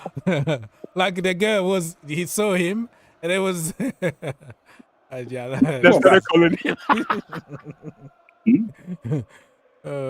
Exactly. So again, man, listen, Chaloba, man, I'm praying for you. You're my brother, man. Wishing for you the best, man, because there's no reason why you should be left in the cold with the quality you bring to any team, especially mine. Number 2, special congratulations to Nonso Madeke for being called up to play for the Three Lions. But Nonso, I thought you were going to come and play back home, man. I thought you'd come and help us in Nigeria, but it's all good, man. Still, congratulations for being called up to the senior team. I think this is his first call up, right? Yeah, for the senior team. And you know why that's happened? Because of his hat trick. No, not only that, because of Lee Kersey. He coached him in the junior team. Yeah. Yes, so he brought like 6 of them, even Angel Gomes, the guy that people even forgot. Right. Even he's Portuguese, but his parent, he was born in England and all that. He could have one that plays for Liverpool, right? No, that is another one. He played for Manchester United. He left and now he's playing for Lille in France now. He left probably on free a few years ago. And because he won that Euros, people kind of forgot about him. Like, if you say, who is this guy? So that manager just called his own, the entire team that won him the U21 trophy. So Yeah, in the team, but Madueke deserve it. You know, the guy is very decisive at the moment. He score for fun, score a hard trick, and call people shit, and get away with it. I mean, the guy got attitude, man. The guy got attitude. Listen, let me ask you a question. Does it mean he can't transition to Nigeria anymore, right? If you I show think up, there he is has one more a chance. certain amount of There's a window. games. Yeah, there's a window. window, Yeah. and I even think that Tammy Abraham can still qualify to play for Nigeria. I don't think so. That would be nice. That would be nice. But even Tomori, those guys, I'm hoping all of them can come even back. The question that I asked today on social media, like if Kalim Hassanado needs to go play for Ghana. Yes. And Tomori and Tammy Abraham, if they're still eligible, because I'm not very sure about it. I think Tomori played more games. Tammy probably played 1 or 2 games. It's not like the entire game. He played like 20 minutes or 30 minutes here and there. Yeah. So they can still represent the motherland. So it's time for. It'll be nice, man. It'll be nice if go. we can get Tammy, if we can get Tomori, if we can get Chukwuemeka, if we can get Noni, if we can get what's his name? This is our defender from Fulham. Tosin. Even if we can get Tosin is old now, but I don't know if he's eligible. Pack all of them, man. Pack all of them. Let's go. Ebere Chiesa. Well, I think Ebere Chiesa is now English. Yeah, he played in the Euros and stuff. Yeah, exactly. So, yeah. Exactly. And Olise, I think Olise is still available too. No, Olise is French. Olise is my brother French. What's going on? No, but he has Nigerian eligibility now. He already tied. He played the entire Olympics with. He still doesn't make France. He's still under 21. He's still eligible. He now is in the national team number 1. Yeah. He's in the senior team? Yeah. Okay, then that's over. It's over, man. Henri was. I thought Henri and Kanu were going to work something out for him to play for Niger. But okay. If he got called up to the senior team, it's done. It's done. Mr. Oaks, Mr. Ice. Yes, sir. I'm always very astounded. I'm always very impressed that Nigeria seems to be. That this is not the English Nigerians, but the Nigerians from the motherland itself. Yeah. The country it produces so many outstanding footballers. Yeah. What is their secret? Is it from the Nigerian Football Association? Was it from the clubs? Or is it from the schools? Or how was this process? How was it you able to produce so many while other countries in Africa struggle? In my humble opinion, it's the street education, street football. Street football is the number one hobby for every kid, including sometimes girls, in all corners and think about all nooks and crannies in Nigeria. From street football, then you get into organized football through school, through local clubs. You have local clubs, and then you have provincial clubs, the state clubs. Then you have national clubs. Then now they have camps. There's a lot of organizations, foreign organizations, are setting up camps back home to start fishing some of this talent. For example, that's how Mikel Obi was discovered.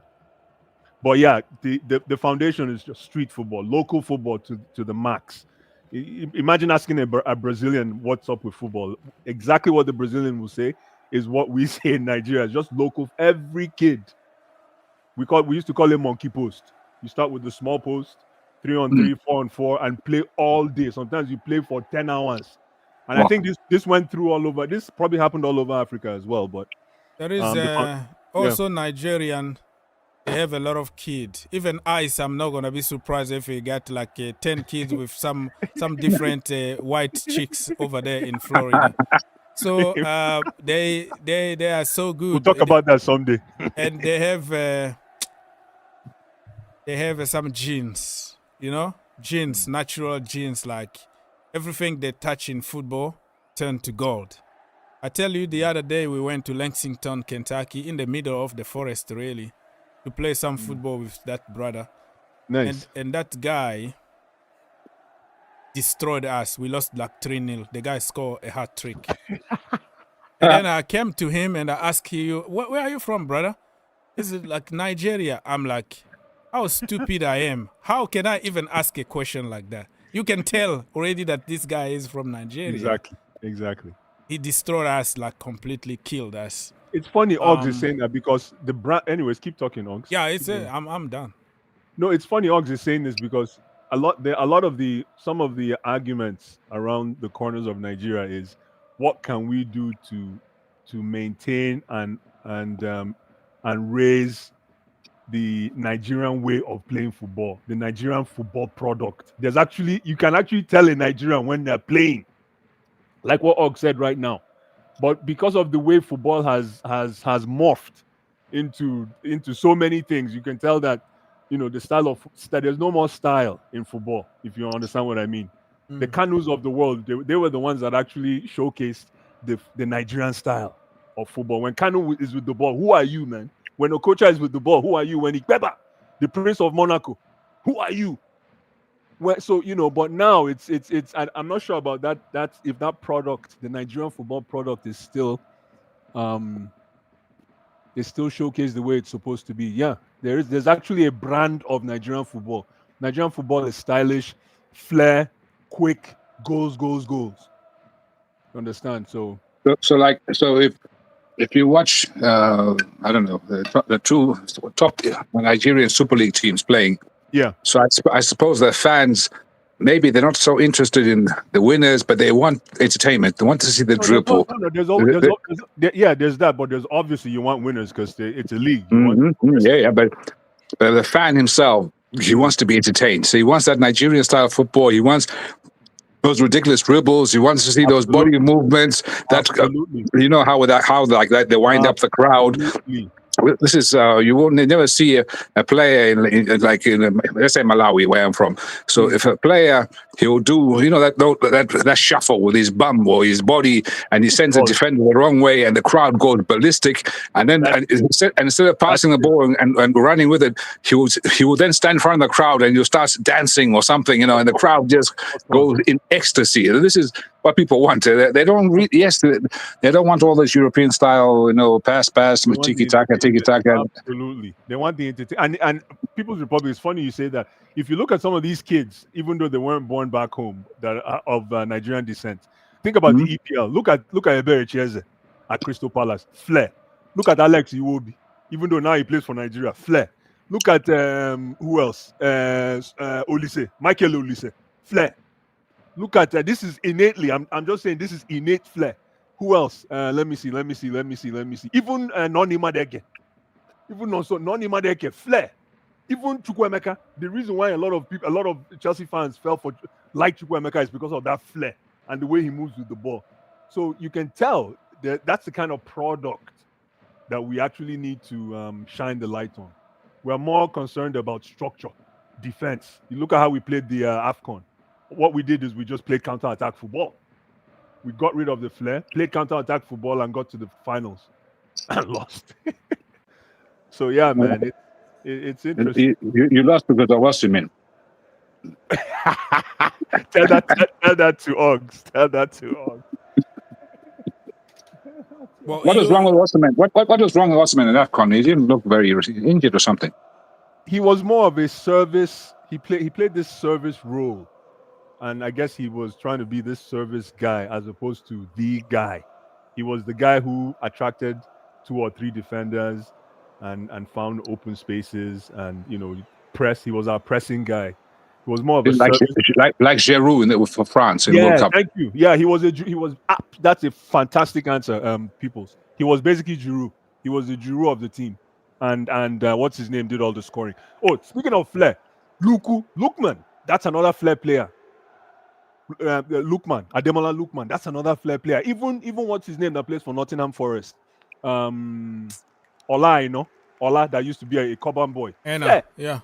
Flair in the left wing. So this is exactly that product that with these kids is actually innate. They don't even know. Is Tayo from Nottingham Forest is part of the national team? Absolutely. I think he got called up. Even this boy for what's his name? Ty was not on the team now, but this guy's on the team from Brentford, even though he's on the bench. Frank Onyeka, the tank. He's more of a DM. But who was this guy? He was so impressive.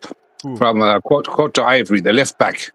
He terrorized Nigerian defense. With left back. Left back. I'm trying to remember. He was so damn good, man. He terrorized Nigeria and he terrorized another team before. I thought, wow, who's this player? He's a very short guy. My best Ivory Coast player is what's his name? Frank Kessié, man. Frank Kessié. Ooh, not bad. Not bad. I agree there. What a player, man. Technically sound player, man. Frank Kessié. Adingra, yeah. For some reason, I don't know. Adingra cannot play 90 minutes. Even club football, he can't play 90 minutes. I don't know why. Is he too young or what is it? He's always plays this role of come in and close the shop, like Oggs would say. Come in and close the shop. He's never a 90-minute guy. I don't know why. For club and for country, maybe it's because of his age. The boy can score big goals. Goals. What club does he play for? Brighton. Okay, Brighton. Adingra, yeah. Another one of those talents. If they did Brighton, they pick up so many of the fantastic talents, man. The scouting department. I was listening to Ian Wright.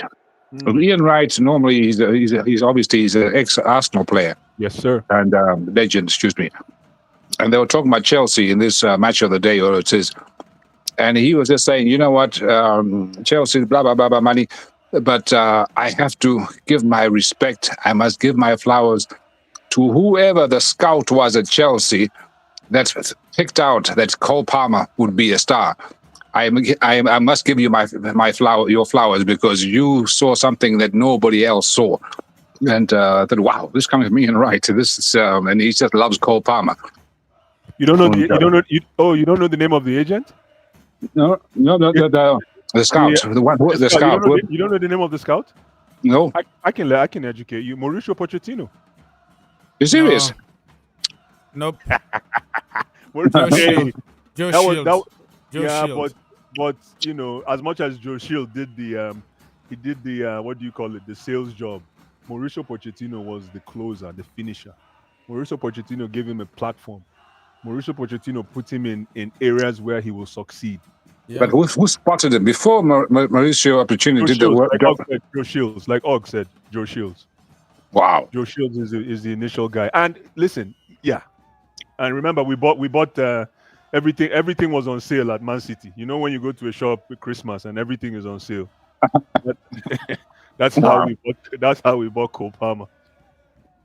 But if you got Man City, if you're like a Man City fan now, who would you argue, Phil Foden or Cole? If you see in hindsight, if hindsight is 2020, who would you keep? Foden. For me. Why? Phil Foden is nasty. There's a nastiness with Phil Foden, and he plays both. He can, even though he's a lefty, but he can play both feet somehow. He's just there's a nastiness with Phil Foden that I like. He can, and plus he can play midfield. He can play any position. Yeah, man, I'll go Phil Foden. Don't get me wrong, Cole Palmer is class, but if I were to choose Phil Foden, man, and Phil Foden he's red. He's a studied Premier League player. He's been, when Cole Palmer was on the bench playing under 21, Phil Foden was already cooking. So in terms of experience as well, that's for me. If I had to take the comparison, Phil Foden, yes, he's a good player and all that.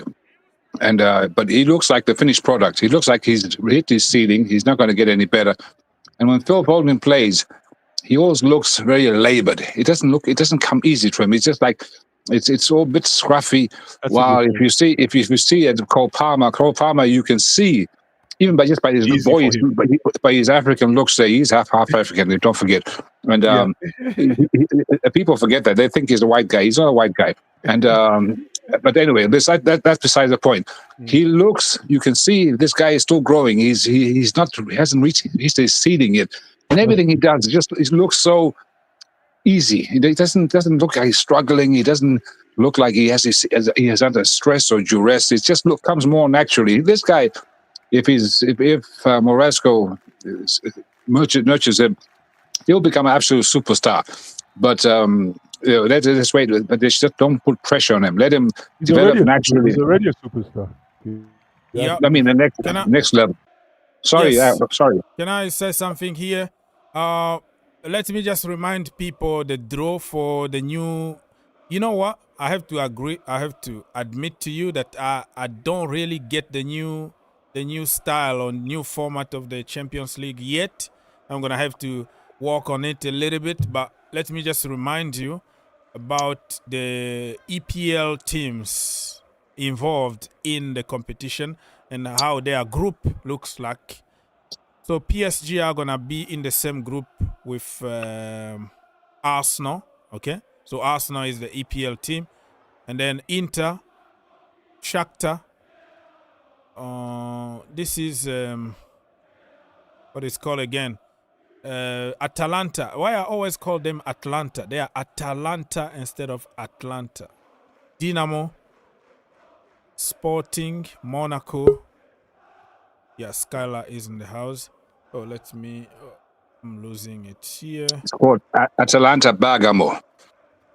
Yeah, Bergamo, and is this a Red Bull? What is? How do you pronounce their new names? Like I don't know. Which one? Salzburg. No, Leipzig. Red Star Belgrade, right? They Red used Star to be called, Belgrade. and they have a new name now that you can't even pronounce. Whatever it is, Liverpool are gonna be in the same group as Real Madrid. They hate each other, really. Liverpool with Real Madrid. You have Lille, you have PSV there, you have Bologna, you have Leverkusen, and you have Inter Milan. No, not Inter Milan. Milan, like AC Milan instead of Milan. Inter Milan. Manchester City are gonna be in the same group. What the heck? No, I don't know if what I'm saying here is true. Yeah, but the top four automatically qualify. I'm a little confused here. I'll tell you how it works. The top four in each group, they have two groups, Group A and Group B. Not so. I don't know. Skylar is in the building. He can explain. There's two groups. Two groups, Group 1 and Group 2. The top four in each group automatically qualify to the next round, and then the next four finishing there, they play like a playoff to see who goes in to qualify to get into it's this ridiculous. They're just trying to make more and more money. That's what it is. They get more and more games, but you'll see it's actually a very simple format. But it's just I still miss the 4-man groups. I don't like these big groups, but okay, we'll see. We'll give it a chance. Skylar, you are in the building. Yeah, I mean, can't hear you. Yeah, you're a little bit low, bro. Yeah, he's gone. Officially His volume gone. is very low. His volume was extremely low. I don't know. It's not my phone. But they're just milking the cow. They're just thinking, let's make. And basically, this is the start of the European Super League. That's what it looks like. This is exactly what they didn't want to, that's what they said no to, and they are doing the same exact thing. It's just like if you do it, it's bad, but if we do it, it's good. Yeah, it's a bit like your friend Trump. If Trump builds a wall, it's bad. But if Kamala does it, it's good. So what? It's what it is. But it's UEFA was smart. They just basically did a cookie cutter approach. They basically took the format from the Super League, and then, yes, and they already have you can imagine, Ogs, they already have a system that has worked for ages. So all they needed to do was just to take it and just make it look good, and take it and add to their system. Make it so it's look legit. Yeah, they're basically trying to shoo away any potential future Super League suitors. I think Barcelona and Real Madrid are still in the European Super League. The only two teams. There are 2 teams left. Everybody else ran away. No, I think they're all out. They're all gone. I thought there were some teams who do refuse. With all due respect to all Barcelona fans, you guys need the Super League. You guys need that money. You guys can't even pay your guys. You can't even pay your players. Did you listen to what's his name's interview? This German guy, Gundogan. Yeah. Gundogan said when he left, it was only when he went to Barcelona that he knew he had a good thing at Man City. Can you imagine? You saw they started with 3 17-year-olds yesterday. Was it the day before yesterday? Are Barcelona. You serious? 3 17-year-olds, and they still won. But that is how that is Hansi Flick cooking. I know Mr. Oaks loves Hansi Flick, and he was one who wanted him to take over at Chelsea, but it didn't happen. Oaks is your guest. Is he available? Your new guest, your new panelist. Skylar, let's go, bro. Yeah, I mean, the Champions League, I also prefer the old one. I think you need to play 17 games now to win the whole thing. Earlier it was like 13, and we all know why it's being done. It's just for more money, more sponsors, more game time.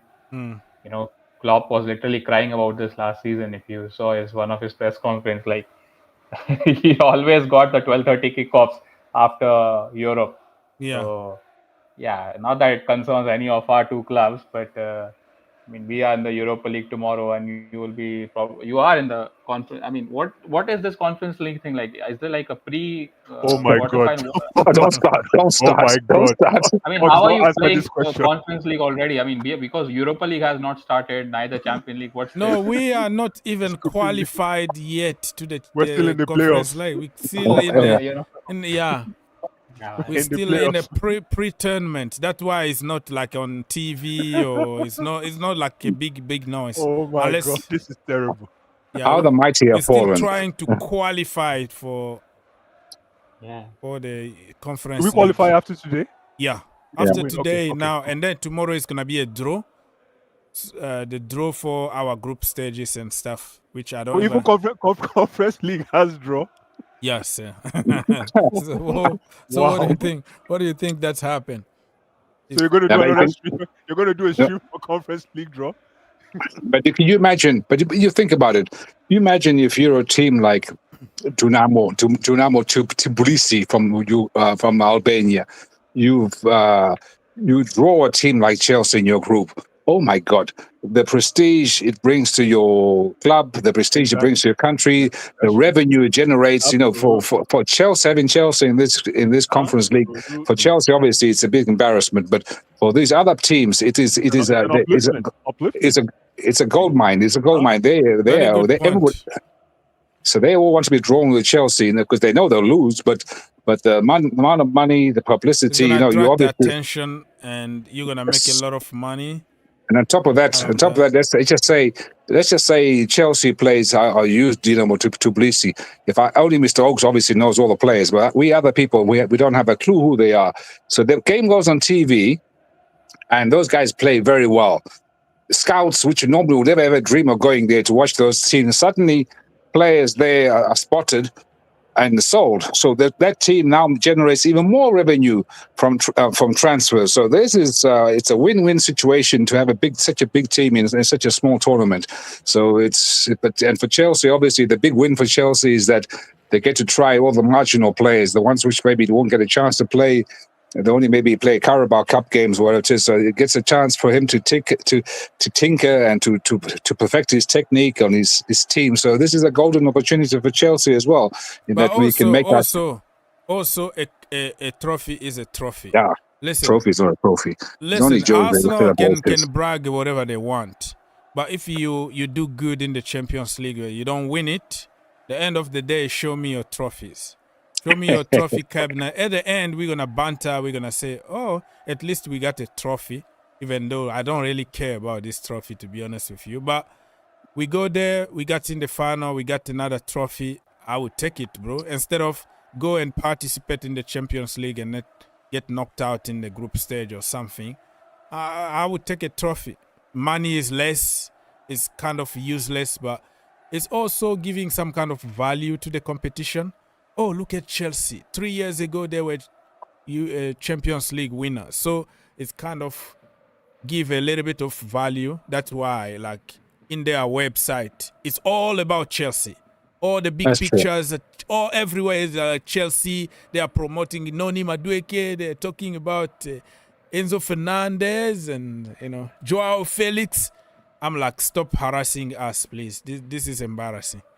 They are using just Chelsea image to sell the competition. So it's good, man. A cup is a cup. Did you see, you talk about cups, somebody I saw on the interwebs, a picture from, what's it called, White Hart Lane, I think they call it. And there was a picture, somebody obviously manipulated it, and he put like a big, like when you have the desert storm in Sahara, and the Sahara Desert, the big dust cloud. Yeah. Like a huge dust cloud over the stadium. And then the caption was written there, that is Tottenham dusting out their trophy cabinet. Yeah, I know what you mean. So 3-point lane. It was photoshopped. Anyways, Skylar, talk to us. What's going on with Mason Mount? If you wanna add something, People, we have a 10 minutes to go, and then I will take a break. I'm not gonna do the watch along today because for some family reasons, I will only come after the game for the aftermath show when we smash Servette 7-0 today, and we come back here tonight for the review. What time is that game? What time is that game? It's gonna start in like one hour, 5 minutes. So that's why I wanna take a break and go. I'm going to actually to Walmart. We already ordered something. I need just to pick some stuff from Walmart. Come watch the game, but I'm not gonna do a watch along or anything. Skylar, what's going on with Mason Mount? Yeah, it's actually a topic I didn't want to talk about because I literally had to calm myself after seeing that update. I mean, he's injured again for 3 weeks or 4 weeks. He's gonna be out. Yeah, I mean, like football is the only job probably where you don't have to work anything and you can still take medical leave, because whatever games he has played in those 2 games, it's not like he has been exceptional. So how did he pull his hamstring? That's my first question. Was it in training or what? Like, did he slip somewhere? I don't know. Like, it's not even like a small injury; it's a hamstring. And when did this happen? I mean, this needs to be, investigated, because how are we letting like a players getting hamstring for no apparent reason? Was it the training thing? Ask Chelsea fans; they will tell you, because we are specialists in injuries. I mean, did he have this issue in like Chelsea? Because at the end of his time at Chelsea, you know that he gained a lot of muscles. Mason Mount used to be like unbreakable, right? Like some of the tackles that he was victim of, and the next game he's on the pitch, especially in the Champions League. I think he was against a team from Spain, and he almost broke his leg. The next game he's on the pitch. That he was so reliable back then. And then the brother decided to go and start putting muscle for Instagram, and after that he started getting injured immediately. And last season we know how. So last season at Chelsea Football Club, probably half of the season he was on and off. And then we sold you a broken car, bro. Now, yeah, I mean, that's why, like, if anyone complains, especially Arsenal or United fans complain about Chelsea spending all this money, you should just say, like, you guys should stop funding us by buying Havertz and Mount. You guys are indirectly funding Neto and all these people, because Mason Mount, ever since he has come in, I've been very indifferent to him because I've never identified with him as a player. I just don't see. He's literally like a nothing player. He offers nothing. He's like 6 out of 10 in every department and nothing special. And you can literally get those kind of players in the French league or Spanish league for 20-25 million. But I disagree with your statement. I would say I would blame the playing style of Man United does not fit Mason Mount. That is more what the problem is. Yeah, what is his playing style? I mean, since you disagree, I would like to ask, what is his playing style? What do you think he excels at? United plays a defensive, ultra defensive, park the bus style there, which is extremely boring to watch. Transition. Yeah, we don't play park the bus football. That's one thing we don't do. We play a transition style. Yeah, I mean, regardless of what we play, I just want you to know. I just want you to ask. What Mason Mount is good at? What is he good at, and what made you think that we can leave him to United because we don't need him? Because if he was so good, he would be in Chelsea's midfield by now. So what does he excel at? He excels in playing when you got possession football. There, when you have the ball, the City style, the Chelsea style, where you play in small spaces, you run off the ball, you run into empty spaces. That is his style. But this other top speed, whatever, run like a donkey, you're going to get the hamstrings. That's Ten Hag style. There is not Mason Mount. And that is where I guess we can say the same thing about Paul Pogba, right? Paul Pogba is a useless player because no. Pogba is a completely different thing. Pogba actually Pogba was the golden boy when he came to Juventus. It didn't work. It did not work. Yeah, it didn't work. But he's a special player. I can understand if you make a case for Pogba. We used him entirely wrong. We expected him to do things which he wasn't good at. I was watching Evra's interview on the overlap thing, and he mentioned Like they are asking me to do things which I'm not good at. Pogba is not a so number maybe 8. so maybe People's Republic has a point. Maybe you guys are asking Mason Mount to do something he's not good Can at. I But say that's the something thing. very But quickly? that's a very unfair comparison because there is no Mason Mount and Pogba's ability like that's night and day. Okay. That's my point. Like, yeah. Wow. What's he good at? Don't forget, he's good at set pieces. Hold on. Mason Mount has a Champions League. Does Paul Pogba have a Champions League? He has a World That's Cup. Europa League. Mason Mount has a World Cup. won Europa League too. That's a Okay, good. ridiculous argument. So they're almost at the same level. That's not the question. That is not the the answer to my question. Yeah, what is he good at? Like Mason Mount, like listen, I'm the guy that can sell Mason Mount to anybody, but yeah, except for you can sell him to anyone, but he won't play for Chelsea. That's what you're doing. The money. But listen, I'm not gonna waste my time to try to come here and try to highlight what Mason Mount can do. Yeah, you haven't highlighted. You're saying Pogba won a World Cup, he won a Champions League, and he won. Can I finish? Can I finish? Is yes, that okay? land. We have 5 minutes to go. Land. Okay, thank you for letting me finish, sir. Okay, finish, again, please. Mason Mount is in the wrong club, but you know what's happy? You know why I'm happy? Man U is paying him 300,000. So you guys deal with that. No, listen. Deal with that. I don't think anybody can blame Manchester United for Mason Mount issues. And let me finish. Give me 15 seconds. This injury, I don't think it has anything to do with Manchester United. This injury started when he was at Chelsea Football Club.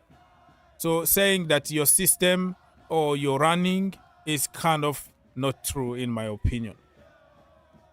And Mason Mount, if he's fit, I think he can play many roles in the team. The problem is Manchester United fans been like brainwashed by Chelsea fans because they heard so much negativity from Mason Mount, and now thank you, my brother. He was like on probation since day one. We're gonna see what you can do. We're gonna see you. Yeah, because we spent 55 million pounds. It's not like we spent 15 million. He's not Dan James. We spent 55, so he has to be on probation. He's 24. Thank you so much, what my brother. That's the best way. That's the best way to explain it. That's the best way to explain it, Oggs. You're spot on. So yes, go on, bro. Go on. No, go, Oggs, go.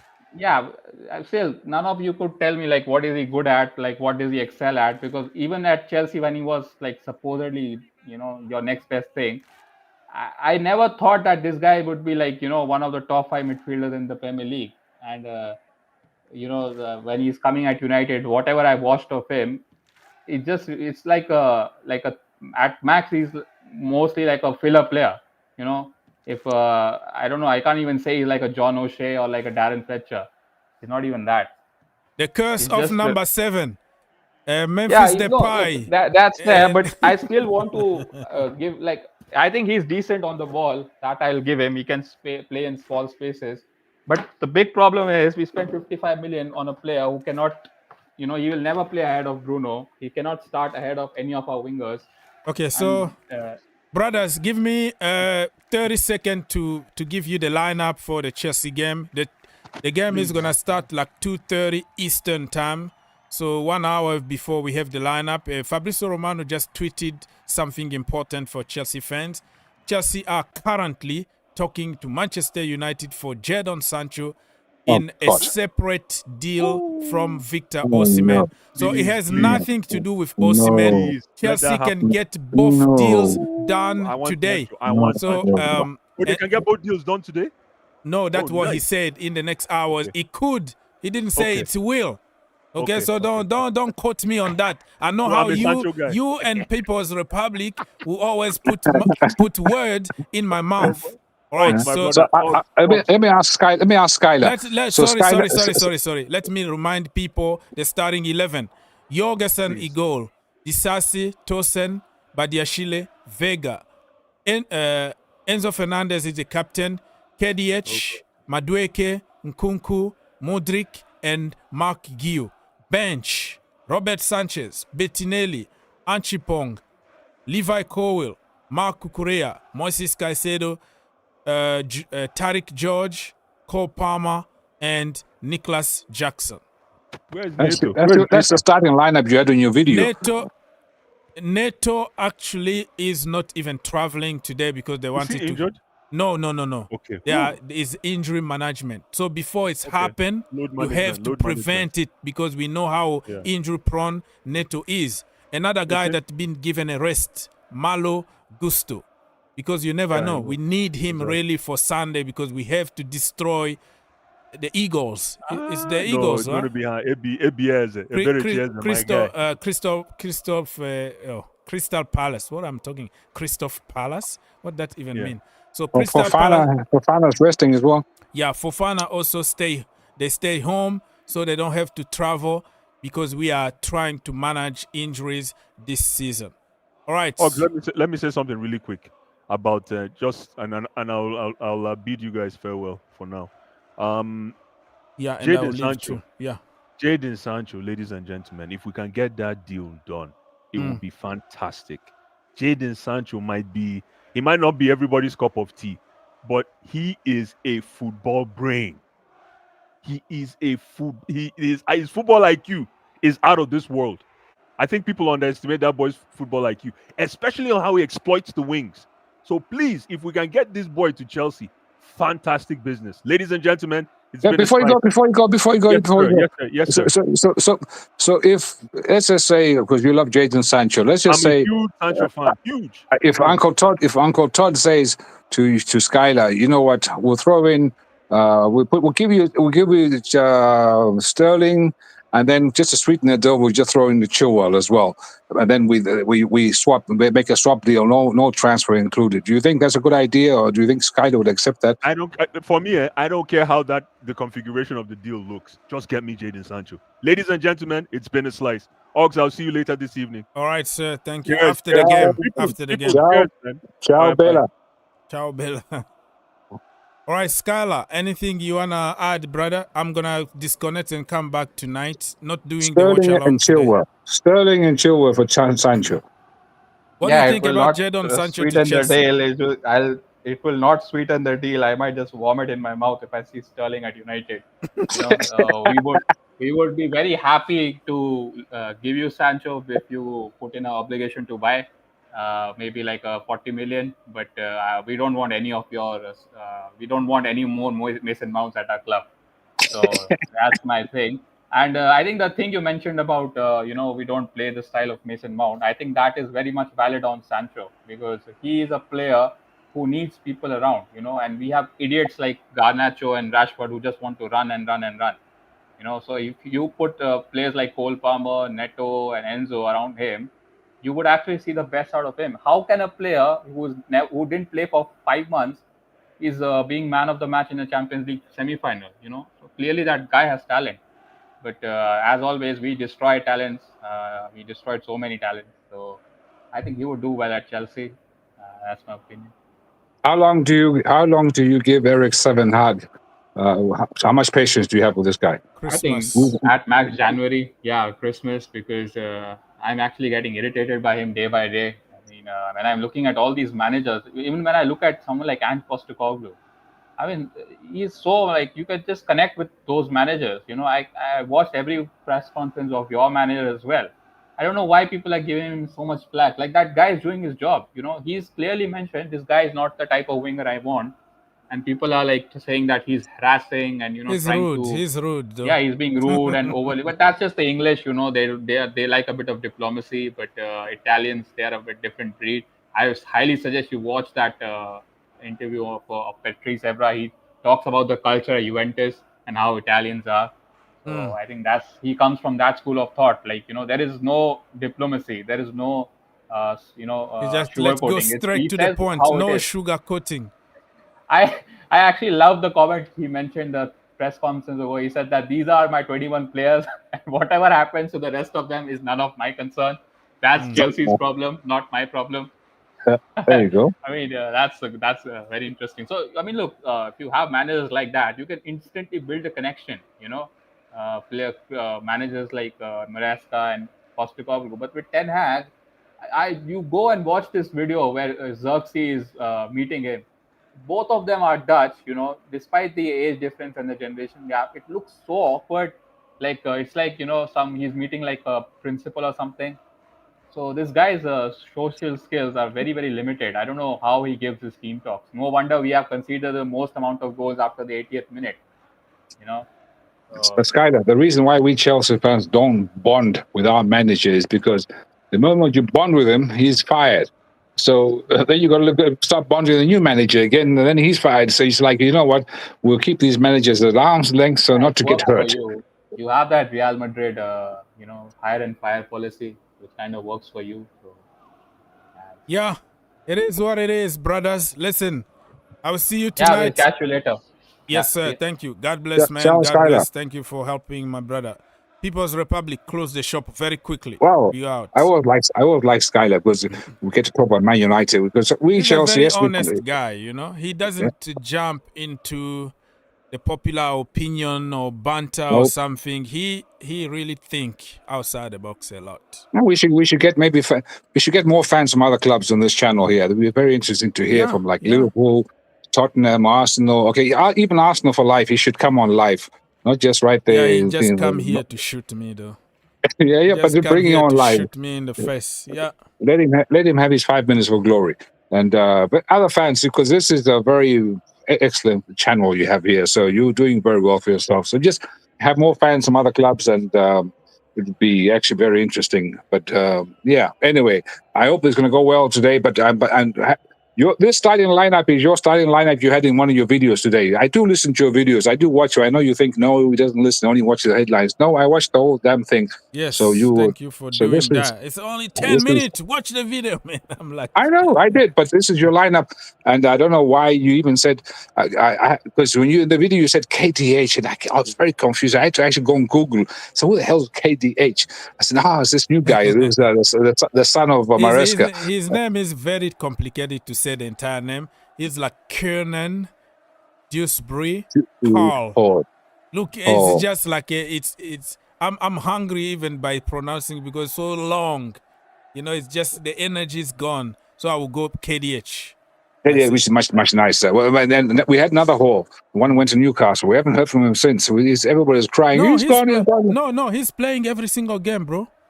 The guy is in the starting 11, Lois Hall. Like seriously, the guy is progressing to the limit, to the next level. I'm telling you, this season he might come at the bridge, and I'm not gonna say that, but yeah, it is what it is. Because the other guy is retired from the national team, the left back or right back, wasn't there? What's his name? That guy there from England, played for England. Trippier. He's retired from the English national team, so his days are gone. I remember Trippier, the FA Cup. Oh my God. That was the worst performance I've ever seen from any player. He missed the penalty, right? Yeah, and penalty. Then he's the guy who let the ball bounce instead of kicking it first time. And Mikhailo Mudryk, Moment FC, took advantage. Bam! It was 1-1 at the end. Penalties. Kieran Trippier missed the penalty, and then we went to win it. That was a beautiful story. The last minute event that you always dream in football.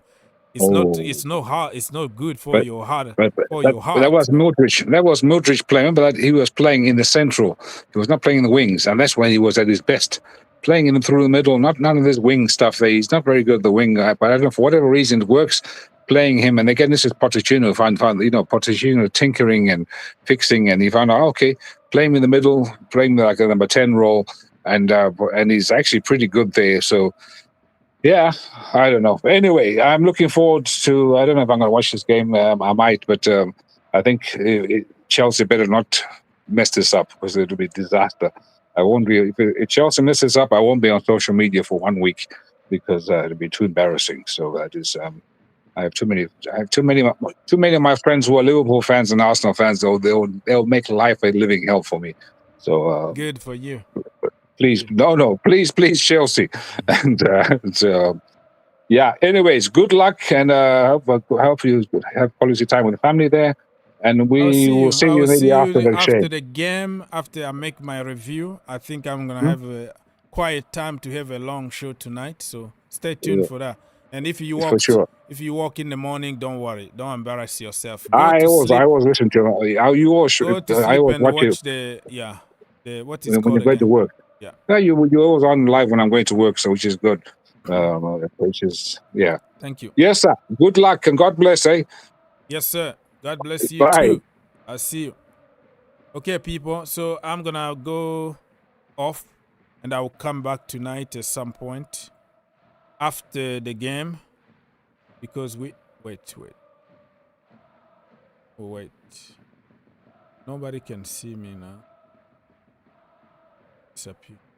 Okay, here I am. I am back. Okay, people, thank you so much for watching. 45 minutes to go until the kickoff. Go you Blues.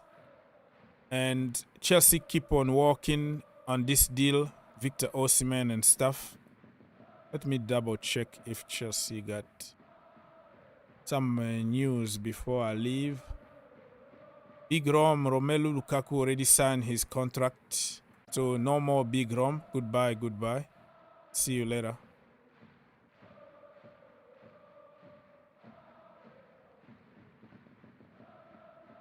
Okay, so it's just the same old, nothing new. Let me check on the Doge.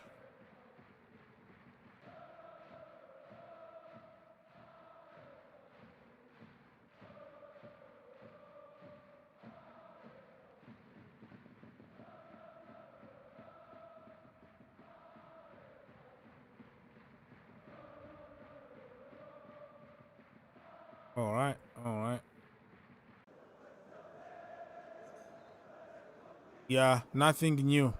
We're still waiting for Jadon Sancho and Victor Osimhen. Zach Sturge is about to join Venezia in Italy for a fee in the region of 1 million. Wow, only 1 million. With a resale value, I think. Juventus move for Jadon Sancho is on standby. He's waiting for Chelsea to act. We want to play for the Blues. So this is the stadium that we'll be playing in few minutes from now. So yeah, nothing special, people. I will see you tonight for the aftermath, God bless.